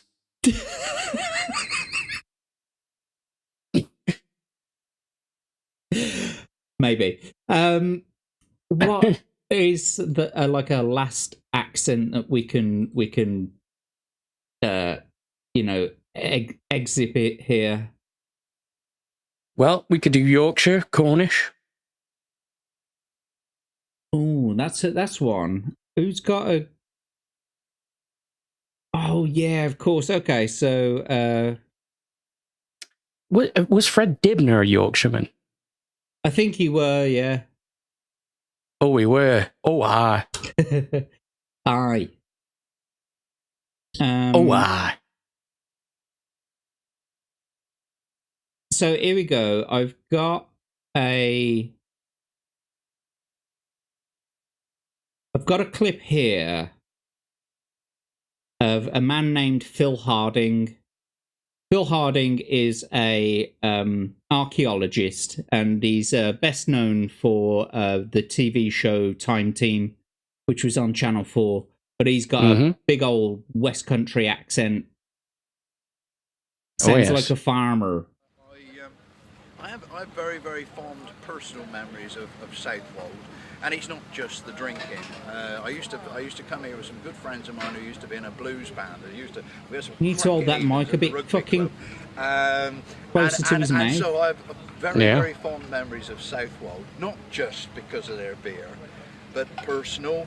And now, of course, throwing in the mix of the archaeology, and of course, East Anglia, for me, has some of the best quality flint in the world. And he fucking loves flint, doesn't he? And the weather's good. Like yeah. The beer is still very, very good. What the hell? Died and gone to heaven, really? Talking to Sonic Club yesterday, they'd come down specially from quite far afield. I want to see if I can get a more clear, what's it of him? Yeah, great. So if we dive right in. So first question, this is about you and your archaeological experience. So what was the first ever archaeological dig that you ever went on? Oh, that's an easy one. I was 8 years old, and it was up near Woodford. I went back there about 2 years ago just to kind of revisit it. I stood on the spot, I looked across, and in the far, far distance was Stonehenge. Stonehenge. And I got, I've got here a copy of the report, and so many of the things that are enshrined in my brain are actually in that report. I love that report. I was very, very lucky to get hold of a copy of it. It really was a groundbreaking experience for me. I didn't know what archaeology was in those days. Of course I didn't. But something in there said, that's what you're going to do, Phil. And there's something in there that inspired me and all the rest of it. So, yeah. Incidentally, for those of you in the chat who know who... what's his name? David Prowse is the man who played Darth Vader. The reason why Princess Leia, Carrie Fisher called him Darth Farmer was because that's what he sounded like. Yeah, sounds like a farmer. What are you doing on this ship? Yeah, where's did the ambassador? They did the screen tests and they were like, "No, we can't fucking do this. Yeah, we can't use. I need a voiceover, dude." Yeah. And that's how James Earl Jones got involved. Yeah, exactly. They were It's like, nah, we can't see your mouth anyway, so it doesn't fucking matter. Where are the plans on this ship, you bastard? I put them here Where's yesterday. my combine harvester in space?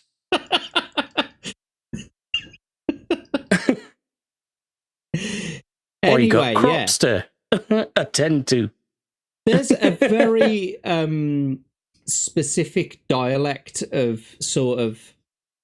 So, like, you've got the West Country, it kind of encompasses Bristol as well, doesn't it? Because, like, Bristolians speak a little bit like that. And there's a very specific type of accent from around that sort of area. People from the Forest of Dean have a very specific accent. Let's see if I can try and search that up now. I did actually see a study a while back that showed, or at least seemed to imply, that the average English accent around about the time of Shakespeare was actually quite close to the modern Cornish accent. And that was a relatively uniform thing. And that the addition of all of these various newer dialects, that's happened in like the past 100, 200 years. Wow. So everywhere sounded like Shakespeare. Everyone sounded like it was in Old English. Yeah, yeah. But everyone was Cornish. The whole nation had brand new combine harvesters. So I'm Brian Powell from the Forest of Dean in Gloucestershire. Now there's a grub in Tibet, and as it goes along doing its life cycle, a wasp comes along and lays an egg into it. And out of that pops a fungus. And this fungus is prized by the Tibetans, and they sell it in the local market for medicines or whatever else. But what you end up with is a grub that is dead with a huge grotesque sort of fungus just right at the top of it. God. Yeah. Have you seen this? Yes. What does it look like? Just a brown mound out of a caterpillar. Oh, a brown mound. But brown mound. And they eat it. It's no, part they don't of eat it. No, they sell it. That's how they make their living. But what is it used for then? I can't remember. Some Sorry, sort of medicine or aphrodisiac could well be, something of that sort. But it's worth like sort of 50, 60 quid. Probably just for a laugh. It's just really... Yeah, they're just... It reminds They're me just of fucking about for a laugh. Yeah. That story that Kit Harington spoke about, where he said when they were like filming Game of Thrones, he had to go to this like Middle Eastern country, and the locals, they like dug this pit and they put loads of meat in it, and then they like put some spices on it, and they all pissed on it, and then they like covered, like genuinely, they cook it, and then they offer it to you. No one else is eating it, right? But Jesus, you feel like you've got to eat it because it's a local thing. Would you like some piss stew, good sir? But yeah, Forest of Dean, yeah, they've got a very strange way of speaking. Like they'll say, for example, to say how you doing, they might say something along the lines of "Oh, bist old butt," and that just really means, you know, how you doing. An old butt is like so because it's quite a large mining area, the Forest of Dean, and butties were the people who used to put the wood in the mine shaft. So not to be confused with the sandwich. Yeah, not to be confused with a butty, like a chipped butty. But they think that that's where the American word buddy comes from, because they used to get American miners coming over, and these people would say, "Come on, get those, you know, get that wood in, buddy," you know, that sort of thing. And they'd say buddy, and so the Americans would actually round their D's off and call them buddies. is, you know, butties. And so that's where they think the American word for buddy came from, was from butties, basically. That makes sense. So they'll say, you know, like, "Oh, bisto butt." That means, "Hey, how you doing, mate?" You know, and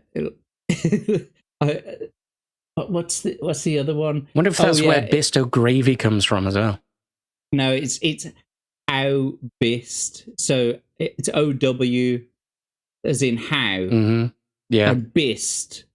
I don't know what. I don't even know what that fucking word is for. It's how bisto, but well, bist is a word in German as well. Is it? What does it mean? Yeah. Well, for example, if you were to say,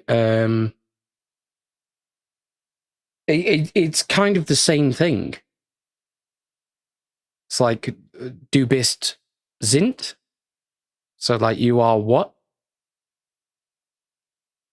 Interesting. But it's the word of being. The word of being. Yeah. Being, not being. Being, yes. Yeah, okay. It's the word of Bean. Sean Bean. Mr. Bean. A bit in between with this clip, more broad in this one. Yeah. Bobistu. How are you? Charlene's saying Bristol is a shithole. I haven't been there in a long while, quite frankly. I worked in Bristol for a while, but it was like 20 years ago. And it was indeed a shithole then. Got that pirate R in there. I may have figured out where all the missing R's in Boston ended up. Yeah. Yep. Sounds great. Nice addition to a wedge of maggot cheese. Yeah, indeed. Maggot cheese. So another phrase that I was going to say about foresters. They if they want to say he doesn't know who I am, they'll say he don't know I do he. Yeah. It's like hearing Yoda still learning English. But you go to Bristol for appointments yearly. Wow. Why'd you go so far for the hospital? Every car gets broken into. Well, maybe Bristol's fallen as well now. I think the entirety of England has. Yeah. All right, one more accent then. Who can we do? Who can we do? Like, who's got Yorkshire accent? Who can we exhibit? Well, speaking of beans, Sean Bean. Oh, I guess so. Yeah. So if you've ever heard Sean Sean Bean. Right? Yeah. So I'm a little bit fucking annoyed by this. Right? Like, his name is spelled SeanBean. Yes. So his name is Sean Bean. Yeah. It should either be Sean Bean or it should be Sean Bourne. Yeah. Don't you think? Yeah, for it to be like the Irish version of Sean, which, I mean, it is an Irish name. Yeah. Typically, you'd have an accent over, one of the vowels. But he doesn't have one. No. He's Sean Bean. It's Sean Bean or Sean Bourne. Yeah. I like to call him Sean Bien. Sean Bien. Sean Bien. Yeah.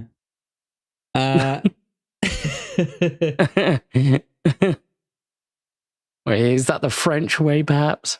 Yeah, Sean Bien. Sean Bien. In piscine. En piscine. Is that what you said? In piscine. Come on, Jesus Christ. Having this ad blocker really, really takes its toll on the video. Which one do you have? We promise we won't hack all of your information. Adblocker.com. Oh, the best one. The best one. What pressing bells for these who die as cattle? Only the monstrous anger of the guns. Only the stuttering rifle's rapid rattle can patter out their hasty orisons. No mockeries now for them, no prayers, no bells, nor any voice of mourning save the choirs, the shrill, demented choirs of wailing shells, and bugles calling for them from sad shires. What candles may be held to speed them all? Not in the hands of boys, but in their eyes shall shine the holy glimmer of goodbyes. The pallor of girls' brows shall be their pall, their flowers the tenderness of patient minds, and each slow dusk a drawing down of blinds. Well, that were deep, wasn't it? I think it's a bit dramatic for just waiting in the queue in the co-op. Yeah, this is a good one, actually. This is Russ Abbott. This is. yeah, this is classic. This will actually exhibit the accent a little bit better, I think. Name of the Russ standard Abbott. unit of electrical power. What? A what? Correct. A famous comic actor was Mr. Will. Hey? Mr. Will Hay, correct. A legal question now. A man is released from prison because he has received the royal... Pardon? The royal pardon, correct. And what were the last words of Ludwig van Beethoven? I'm sorry, I didn't hear that. Yes, they were. Correct. The name of the first Bond film was Dr... Do you know it? No. Dr. No, correct. I want you now to tell me the first two words of the song that goes on, Give You Anything But Love, Baby. I can't. I can't give you anything but love, baby. Correct. What is the English for je ne sais pas? I don't know. Correct. What is the standard reply of a British Rail information officer? Oh, don't ask me. Yes,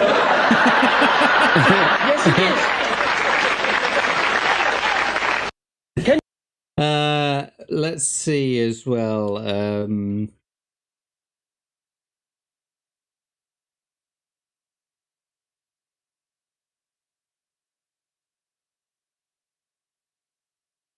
Of all the places you've visited, which sites have been the most memorable? For me, probably the most impressive sight I've ever seen is the mosque in Abu Dhabi. And for me, it was unbelievable. First time there. And... Good. Yeah, I've been there. That weren't it. No. Broad Yorkshire Barnsley dialect poem by Nicola Chudash. This one's a bit of fun. It's a poem written by Barnsley writer Nicola Chudash in 2013. As the blurb of the poem states, it was written as a challenge to see if non-Yorkshire or international audiences could understand some of the colloquialisms of a local area. Oh. So without further ado, here's Nicola Chudash's A Barnsley Poem, brackets, a challenge, close brackets. A Barnsley Poem. Thee, thine, this, t'other. Bugger off, go ask thee mother. Go on to 'em, full of coil. Bloody hell, I'm in a bad oil. Darn't pit, it's black breed. I'll see thee in club tonight. Mucky scruff, blow thee nose. Wesh thee face and between thee toes. Natter, natter, I'll let thee have it. Hey up, fath, I've caught a rabbit. Up stack, past squill, on me way to play some poil. On past buckies, have a flutter. Thou knows thou'll never win, you nutter. Bairn's in bed, our lass's heart. If I wake her up, she'll give me a clart. Had a licking out today, that's what all young'uns say. Well, I'm off, I'm going home. I hope you had a laugh at this poem. And Nice. yeah, if you had trouble understanding that, you're not alone. Lots of people have trouble understanding Barnsley accent, even the English. Yeah, I thought it was fairly straightforward, but I've heard a lot of them accents, so it were kind of straightforward, mind. It were right straight. It were right straight. Right then. So yeah, with that was our exhibition of English accents. We just wanted to sort of like give you a little bit of a school for the Americans. Of course, the British people in the chat, they all know what these accents are. However, if you didn't understand any of those accents, then I suggest that you go and educate yourself on the length and breadth of English accents, and maybe you'll understand us all a little bit better. Because, I mean, you'll probably need subtitles for all of them. All you got to do is go, like, 5 minutes down the road and the fucking accent changes around here anyway. So, yeah, go and do that. However, give me a second. Just want to... Because for some reason, every time I stick on that screen sharing, my camera lags, and I don't know what the hell is wrong with it. However... Computer says no. It do indeed. It do indeed. That was our first section over, and so I guess we're going to go into a section that we love to play, boys and girls. So here it is, our very own lovely show. It's What's Behind the Hole. So let's get into it.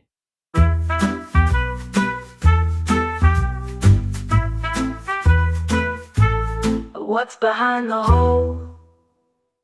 What did you think of that, boys and girls?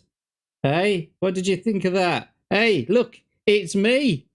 Are you there, Abe? Can they hear you? I think I know this one. I'm pretty sure it's Jack Tarlad. It's me. It's me. Hello. Oh, that's the good stuff. So, of course, yes, boys and girls, it's time to play What's Behind the Hole. Right now, obviously, it's me. I'm here behind the hole. But what we're going to do is we're going to ask you in the chat to try and guess what is behind the hole. So let us bring up the first image that we've got for you today. So here we go. Oh, what's that there? Abe? What is it? What we got here? What's going on? That's a good question. It looks like it could be vaguely human. It is. Oh, there's an eyebrow there. Oh, there's an eye. Is it a conjoined twin?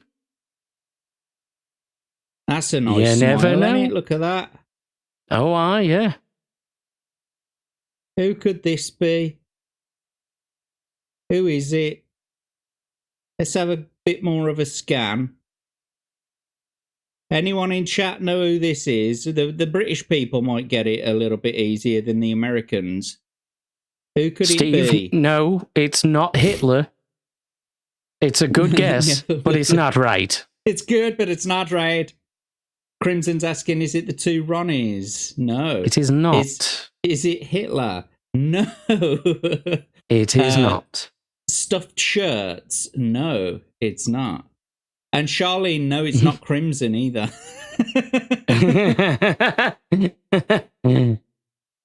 Who could it be? Let's have a bit of a quicker scan.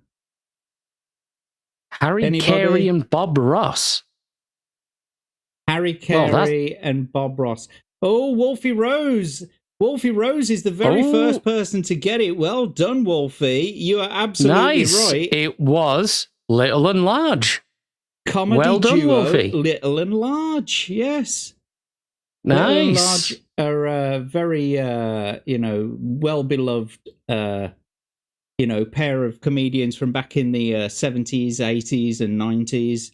Oh, back in my day, I tell you. Back in my day. Luxury. Right. Oh, no, didn't want to do that. I did that up, didn't I? There we go. I clicked on the wrong one. Okay, next up, we have this. What is this? Let's see who can get it in the chat first. Right, here we go. Let's have a look around. What is it? Oh, it looks like there's a lot of white space around the outside here. Oh, what was that? What was that we just saw there, Abe? Oh. Oh, it's red. Oh, whatever it be. It's a red object, folks. Oh, what's that? what could that be? Is it Johnny Five? Five alive? Johnny Five is alive. He needs more input. More input. Oh, what's that? What can we see here? It's like they're a bunch of little pictures. Is it an idiot box? Prophetic apathetic says. Is it a green cross code guy? Says Steve. No, it's not him. Is it Charlie Brown in black and white? No, it's not. But I think Steve's got it. Steve's got it. Is it a Viewmaster? Yes, you're absolutely right, my friend. It is a Viewmaster, yes. Yes, you got it. You got it. Press a little button, cycle through everything. It was like going on a holiday for poor people. It was. The stereo It was delightful. For the modern age of the 80s. Oh, aye. Yeah. And we've got one more for you here. Let's just put the hole down there. Right then. So number 3 is this one. What is this? I reckon Steve's going to get this one too. Yeah, the Americans may not very well get this because it wasn't very well known in the States to have this, but some channels did actually do this. What could this be? What could this be?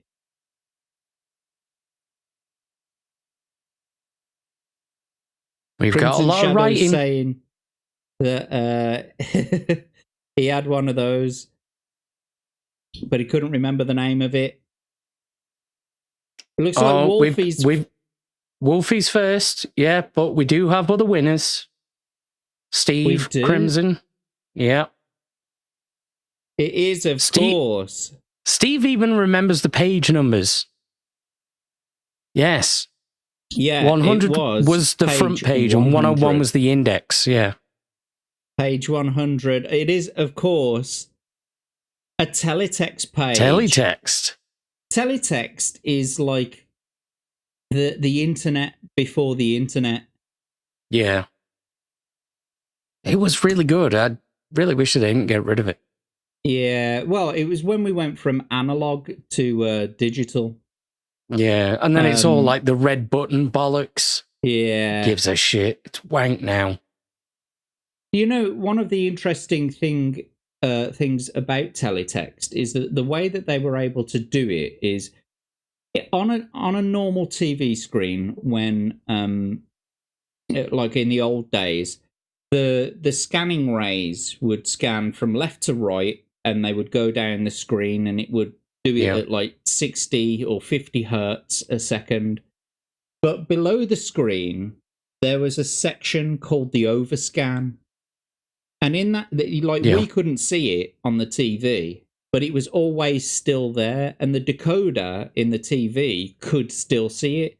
So what they did was they just shoved all the data that needed to be sent for the teletext in the overscan. So we couldn't see it, but we could see it when we switched on the teletext. Which were nice, wasn't it? It was ingenious, really. It was brilliant. Internet before internet. And there's this story, because the BBC had their own teletext called CFAX.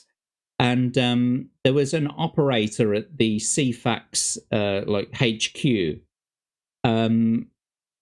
who would put a message on a secret page that was never linked to by any other page. And it was like a secret message to his wife, letting her know when he was going to be home and, you know, whether he was going to be late or those sorts of things, and left a little message on there, and only she had the number to the page, Nice. basically. Yeah.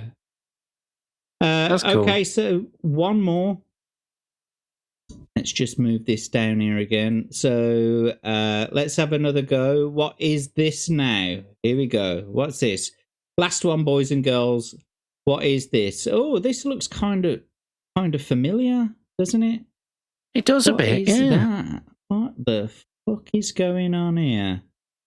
Oh, what is this? I think we've already seen this, haven't we? What is that? It's definitely familiar. It's It definitely looks ringing a familiar. bell. What is going on over here? Oh, there we go. What could that be? What on earth is that? Anyone? Anyone in the chat? Can you guess what it is? It looks like they're watching teletext. It kind That's of does, crazy. doesn't it? Yeah. What's going on? Anyone in the chat? Come on, let's get them in the chat. Come on, folks. Yes, Legato.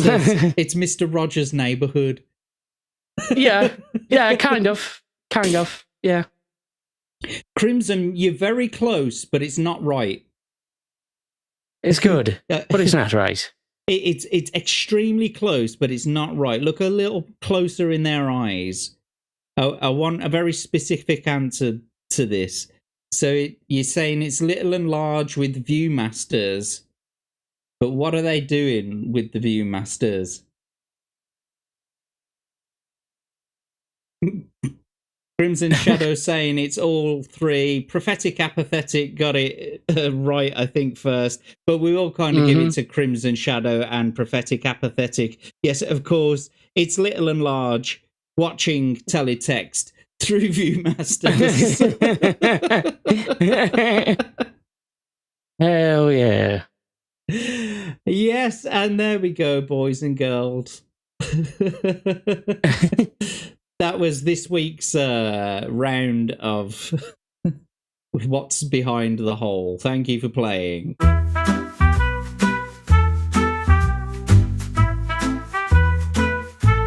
What's behind the hole? Oh, nice. What a day. What a day. So, what have we got Another next? productive segment.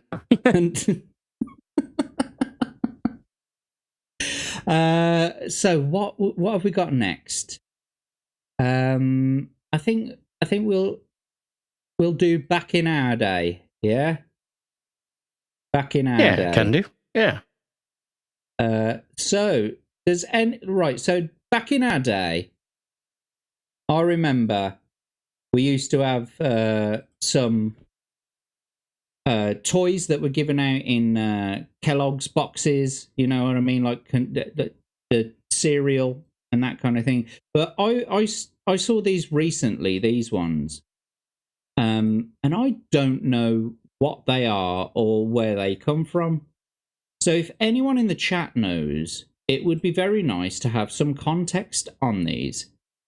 What are these? Let us know in the chat if you know the actual name for them. I think these ones may have actually been holographic slammers for Pogs. Oh, right, okay. Because this bottom right one, that is definitely a shredder slammer.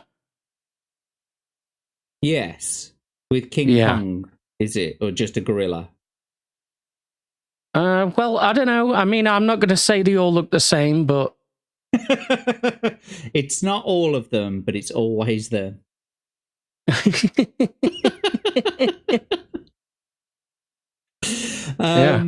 Yeah. So you reckon these ones in the USA they're called shitty holograms?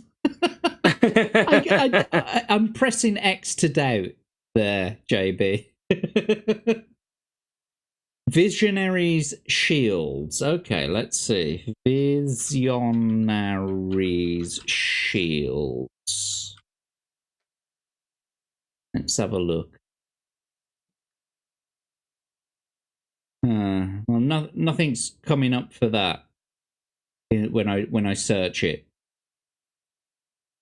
But yeah, I remember Pogs. Back in our day, we had some Pogs. There was absolutely fucking tons of them.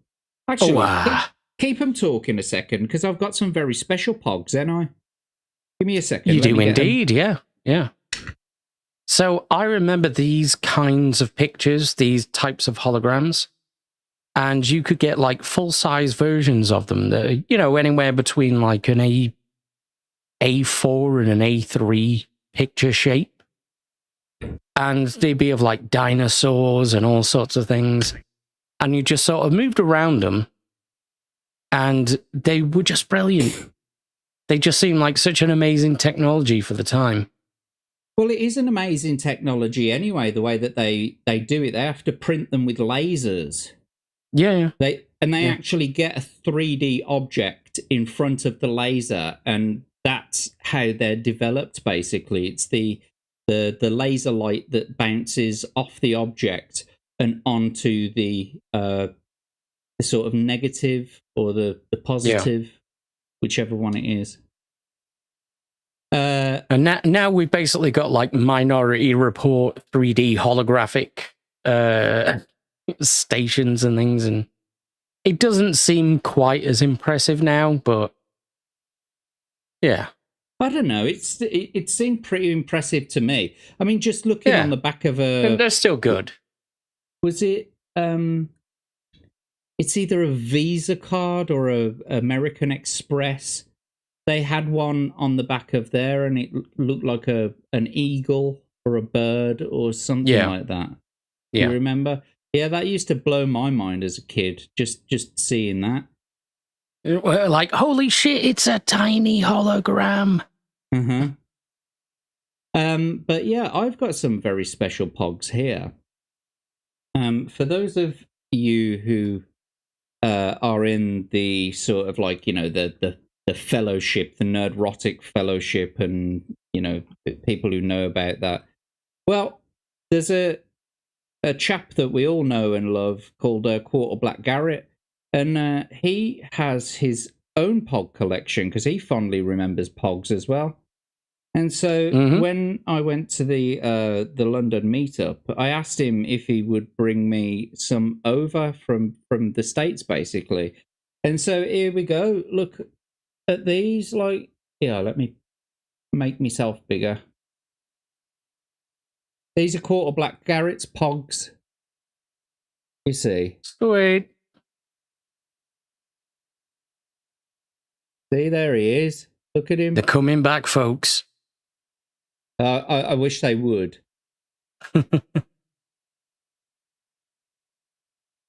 There's one in colour. Oh, let's turn it the other way.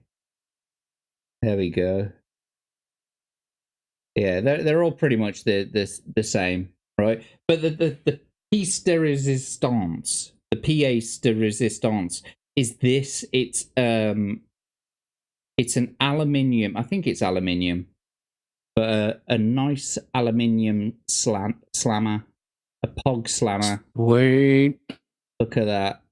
It's That's an 8-ball, of course. Damn. Look at That's it. thick as hell. Oh, yeah. Yeah. But yeah, pogs. Back in our day, we had pogs. Crimson Shadows saying that he's got a Star Wars set from years ago. Dead Skull pogs, yeah. Cam sound sync check. It's every single fucking time I share that bastard screen. Let's get it back. God damn it. I wonder what the issue is with that, basically. Like, why is it affected by, you know, why is OBS affected by me sharing something on the browser? Anyway. I don't know, that's kind of weird. One thing about the metal slammers, they always used to put an extreme dent in the pog. Yeah, they did. Like, if you were playing the game, you'd only employ a metal slammer if you just desperately wanted to take the other person's pogs. That's why a lot of the time people would agree not to use them. Yeah. So everyone's saying that those other ones are holographic pogs. Yeah. Dead Skull pogs. Poggers. Kind of bit like them 3DS consoles worked and gave people eye strain. Yeah, I never got that though. I never got the eye strain problem when I used the 3DS. I don't have the issue with those things either. No. But do you remember talking about things that were given away in in cereal boxes? Oh, wow. Do you remember having the what do you call it? That's not what I wanted to share. I didn't want to share that. Just a second. Do you remember in Walker's Crisps? Here we go.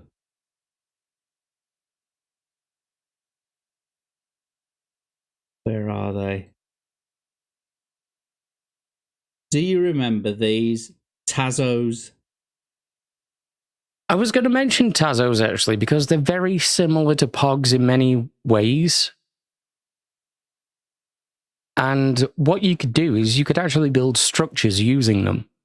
Yeah, these are a bit funny because they don't look like the regular Tazos that I was just thinking of personally. Because the Tazos that I remember, they had little notches in the side. Yeah, exactly. See if I can find some. There we go, look. Some of them have got notches in the side. They did, I think it was like the Warner Brothers characters. Yeah, so at one point. Looney Tunes. Yeah, and they had notches all the way around. Yeah.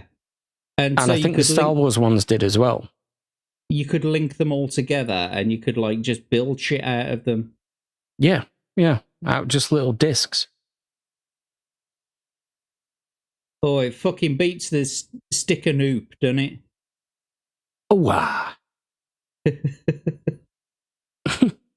But there you go, boys and girls, yeah. Back in our day, this is what we had to entertain ourselves before we had, like, fancy consoles, like, you know, your Xboxes and your N64s and your Game Boys.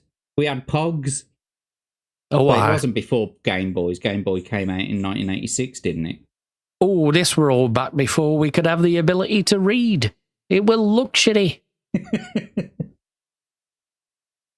That's actually something that I wanted to share with the chat, because we constantly reference that. So I'm going to show it to you now. The 4 Yorkshiremen. Because we're constantly quoting it, basically. Yeah. So here you go. This is some of the Monty Python cast. You've got John Cleese there, and oh, fucking hell! I'm gonna kick myself. I know what his name is. Yeah, Mark Chapman as well. Yeah, not Mark Chapman. Was it not Mark Chapman? No, Mark Chapman was the one who shot John Lennon. Graham, I mean, he might have had the same name. Graham Chapman. Yeah, that was it. It was definitely Chapman, but not Mark Chapman. Yeah. Anyway, this is the 4 Yorkshiremen, sort of touching on the subject that we were talking about earlier about accents, but we constantly go on about how good we had it back when I was a kid, you know, back in our day, all that kind of stuff. So I'm going to play this for you now, kind of uninterrupted, apart from our laughs. And yeah, here we go. Let's give it a go. Thought 40 years ago that we'd be sitting here drinking Chateau de Chasselas. I would have been glad of the price of a cup of tea then. Ah, cup of cold tea. Aye. Without milk or sugar. Or tea. And out of a cracked cup at that. Yeah. We never had a cup. We used to drink out of a rolled-up newspaper.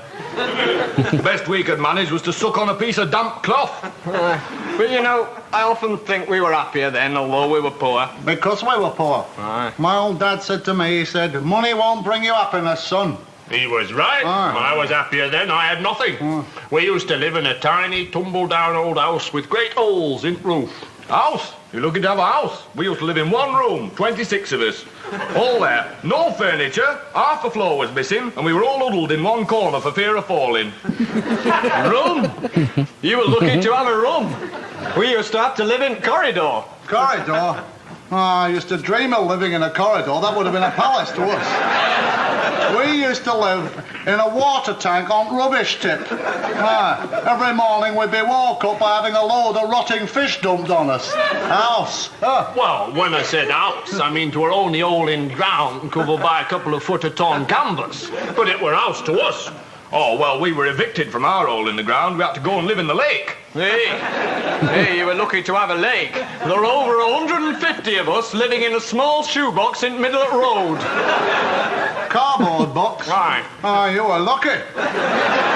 We lived for 3 months in a rolled-up newspaper in a septic tank. Every morning we'd have to get up at 6, clean out rolled-up newspaper, eat a crust of stale bread, then we'd have to work 14 hours at mill, day in, day out, for 6pence a week. And then when we'd come home, Dad would thrash us to sleep with his belt. Luxury. We used to get up at 3, clean the lake, eat a handful of hot gravel, then we'd work in mill for 20 hours for 2pence a month, then we'd come home and Dad would beat us about the head and neck with a broken bottle. If we were lucky. Paradise. We had it tough. I used to have to get out at a shoebox at midnight, lick road clean, eat a couple of bits of cold gravel, work 23 hours a day at mill for a penny every 4 years, and when we got home, Dad used to slice us in half with a bread knife. Right. We used to get up in morning at 10:30 at night, half an hour before we'd gone to bed. Eat a lump of poison, work 29 hours a day at mill for 8 year lifetime, come home and each night Dad would strangle us and dance about on our graves.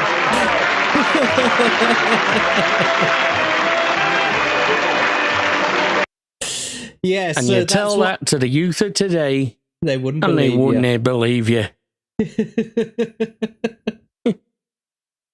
So that's what we're referencing every time we do that. Like back in our day, that's back in my day, I tell you, luxury. Oh, is Charlene going? Is she? Good to see you, Yeah, she's Charlene. off Thank now. you for joining us. It was a pleasure to have you here, and we'll see you again very soon, hopefully. Major Zap saying, Miss Farty Meldman. We would have killed for a cardboard box. Cardboard box? Luxury.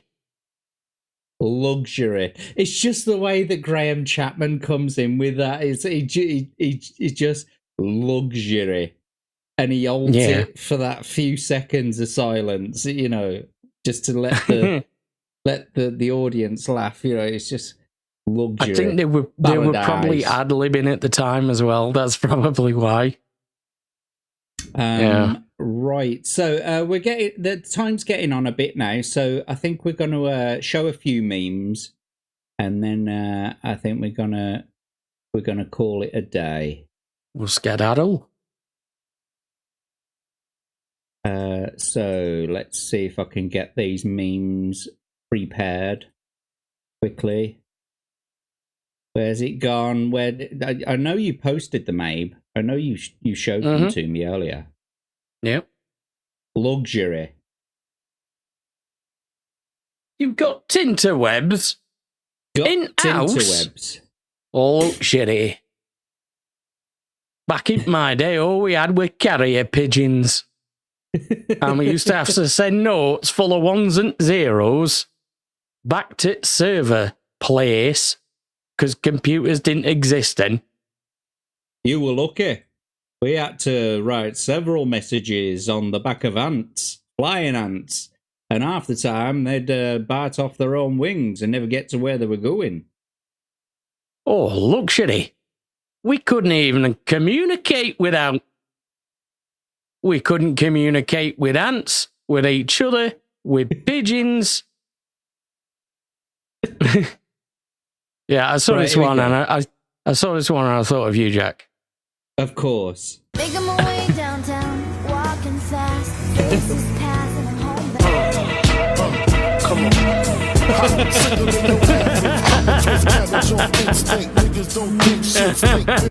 It's true, though. It's totally true.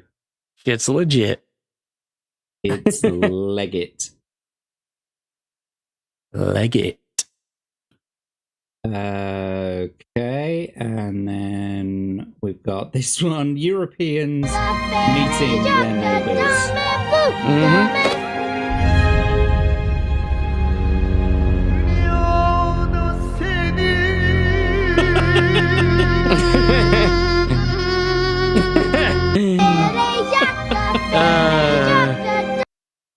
And it's true as well. All of these are true. Yes. Yes, they are. Oh, God. This one, this is just degeneracy, this is. I fucking hate this. Gary posted this one, and it's more about the fact that Jay just doesn't react in a lot of his videos. And they reused this clip over and over. Let's masturbate.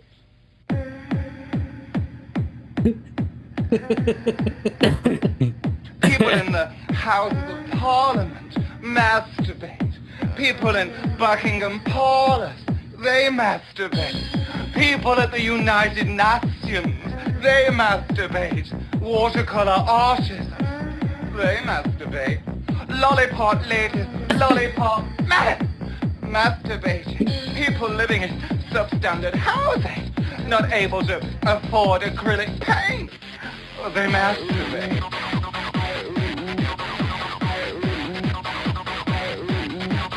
The world is burning. Let's masturbate. What the fuck? What the fuck, man? That could have legit been Jay's reaction to it. Oh, I and thought we just it was. don't. We just don't know. I genuinely thought it were. If you sneeze and I say God bless you, the only thing you should say is thank you. I don't need to hear all of this. How did you get in my house? Why is my window broken? I'm calling the police. Ain't nobody got time for that. If you sneeze and I say God bless you, the only thing you should say is thank you. I don't need to hear all of this. How did you get in my house? Why is my window broken? I'm calling the police. Ain't nobody got time for that. True story. Ain't nobody True got time story. for that.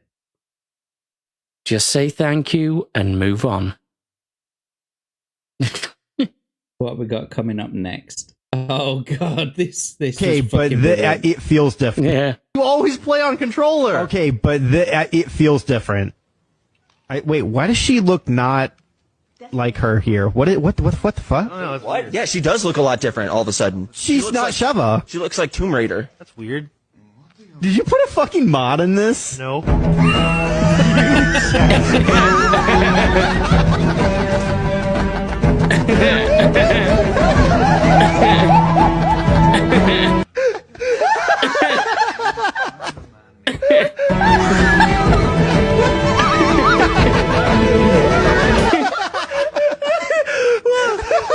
You always play on controller. Okay. Oh, good God. What's this Legit. one? Legit. Legit. Oh God, yeah, of course. We've all done it. I've We've definitely all done it. Even the women have done it. Yeah, yeah. Here we go then.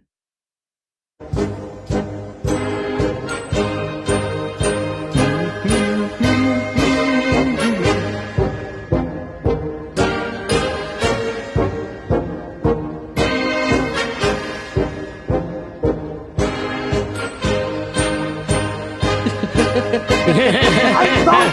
I'm right. I'm fear.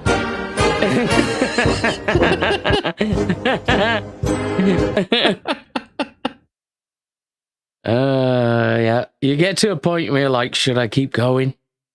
Should I stop right here? You know, I'm more about like worrying whether or not I've got it charged up enough in case it runs out. Yeah. I've shaved my Hitler mustache and now the batteries run out. Yeah. Here we go. When your black friend finally says it to you. Oh, shit, come on. I had to stop at Chick-fil-A's what took me so long. Damn, man, you ain't even bring me nothing. Man, you know I brought you something. See, that's why you...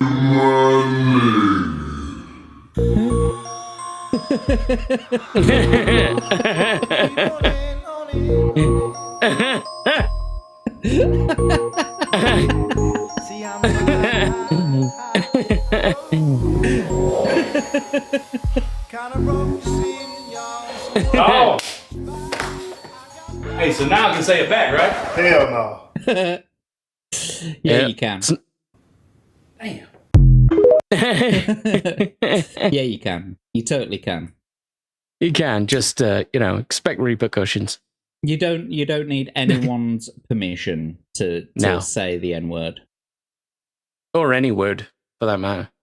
Or any word, yeah. Yeah. That's why I run around and call people any all the time. The any word. Yeah. I'm like, sup any? Like, what does that mean? My any. My any word. Don't beat yourself up over past mistakes. You are going to fuck up again in the future. Quite possibly in the most spectacular fashion. Why worry about yesterday's fuck-ups when you have tomorrow's fuck-ups to look forward to? You are a fuck-up. And fucking up is part of your growth process. Embrace the process. Don't beat yourself. Wise words. Absolutely wise words. It's very, very, very true. And, it's better than fuck you bloody. You know? Kind of. It's a step in the right direction. This next meme harks back to the subject that we had last week, which was Gen Z terminology. And so here we go. Have a watch of this. This is the last meme for tonight. So here we go. Ava, we need to discuss your quarterly performance metrics. What? He said, bestie, he wants to tell you how you've been slaying at work. Oh, bet. That's actually fire. My numbers have been giving main character energy. All facts, no printer. She's excited and confident. Her performance has been excellent. She's being honest with you. I need you to work harder and focus on the synergistic optimization of your deliverables. He's saying bet. He wants you to lock in and make your work hit different. Say less. I'm about to be so locked in, it's not even funny. She understands exactly what you're saying, and she'll focus and be intense about her work. Oh, that's great. See? Gen Zs and millennials can work together. Ava. Fuck you. Synergy. That's what I've got to say about that. Fuck you. Talk properly. Bet. Cunt.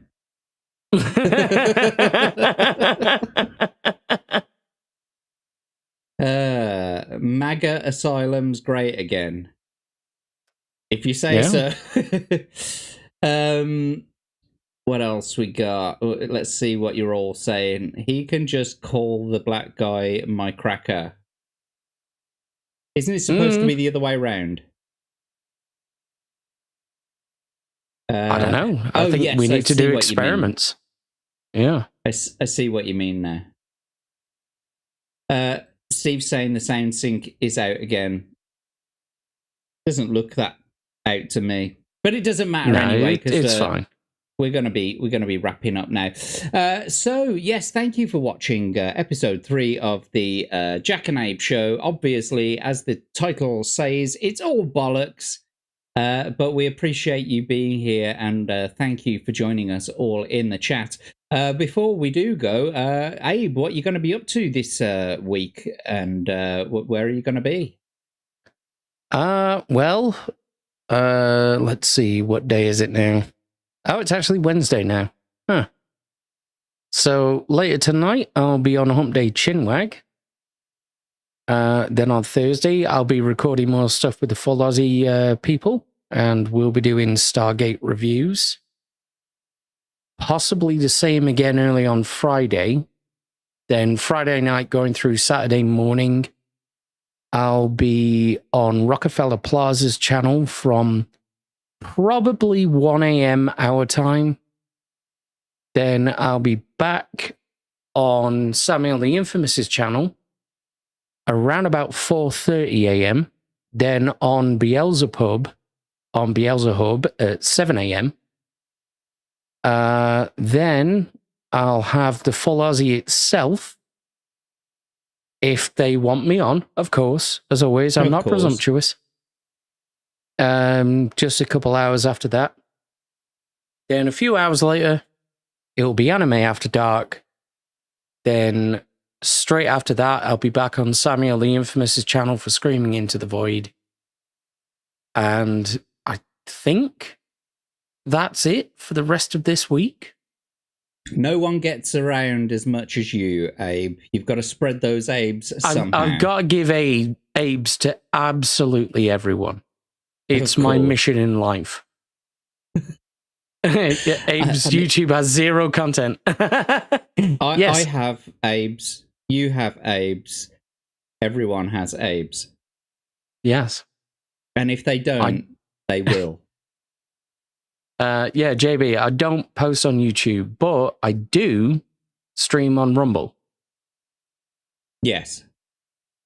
Yeah. He's trying to see if he can get as many followers as possible on YouTube without actually posting any content whatsoever.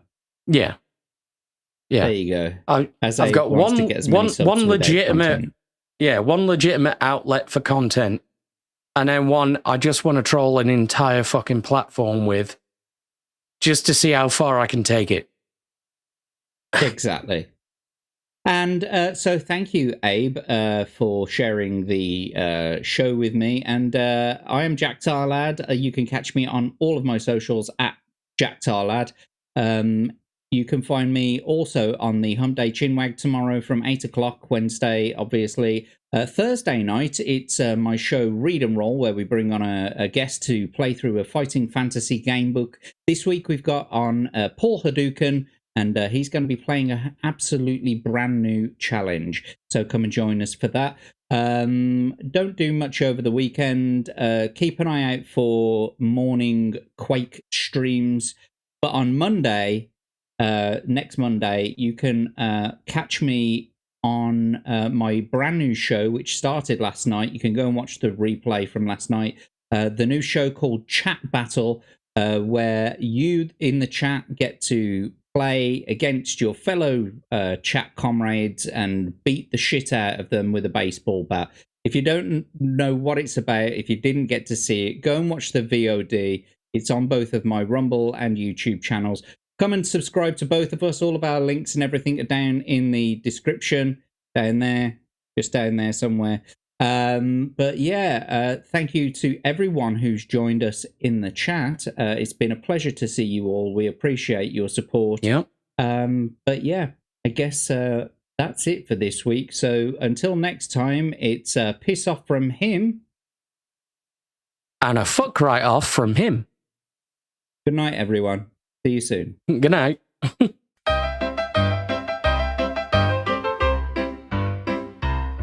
Two men, Jack and Abe, their lives are shit, their minds are brave, their brains are dead, their thoughts are saved. It's Tuesday night, come watch them misbehave. Bollocks, it's all bollocks. Bollocks, bollocks, bollocks, bollocks, bollocks. It's all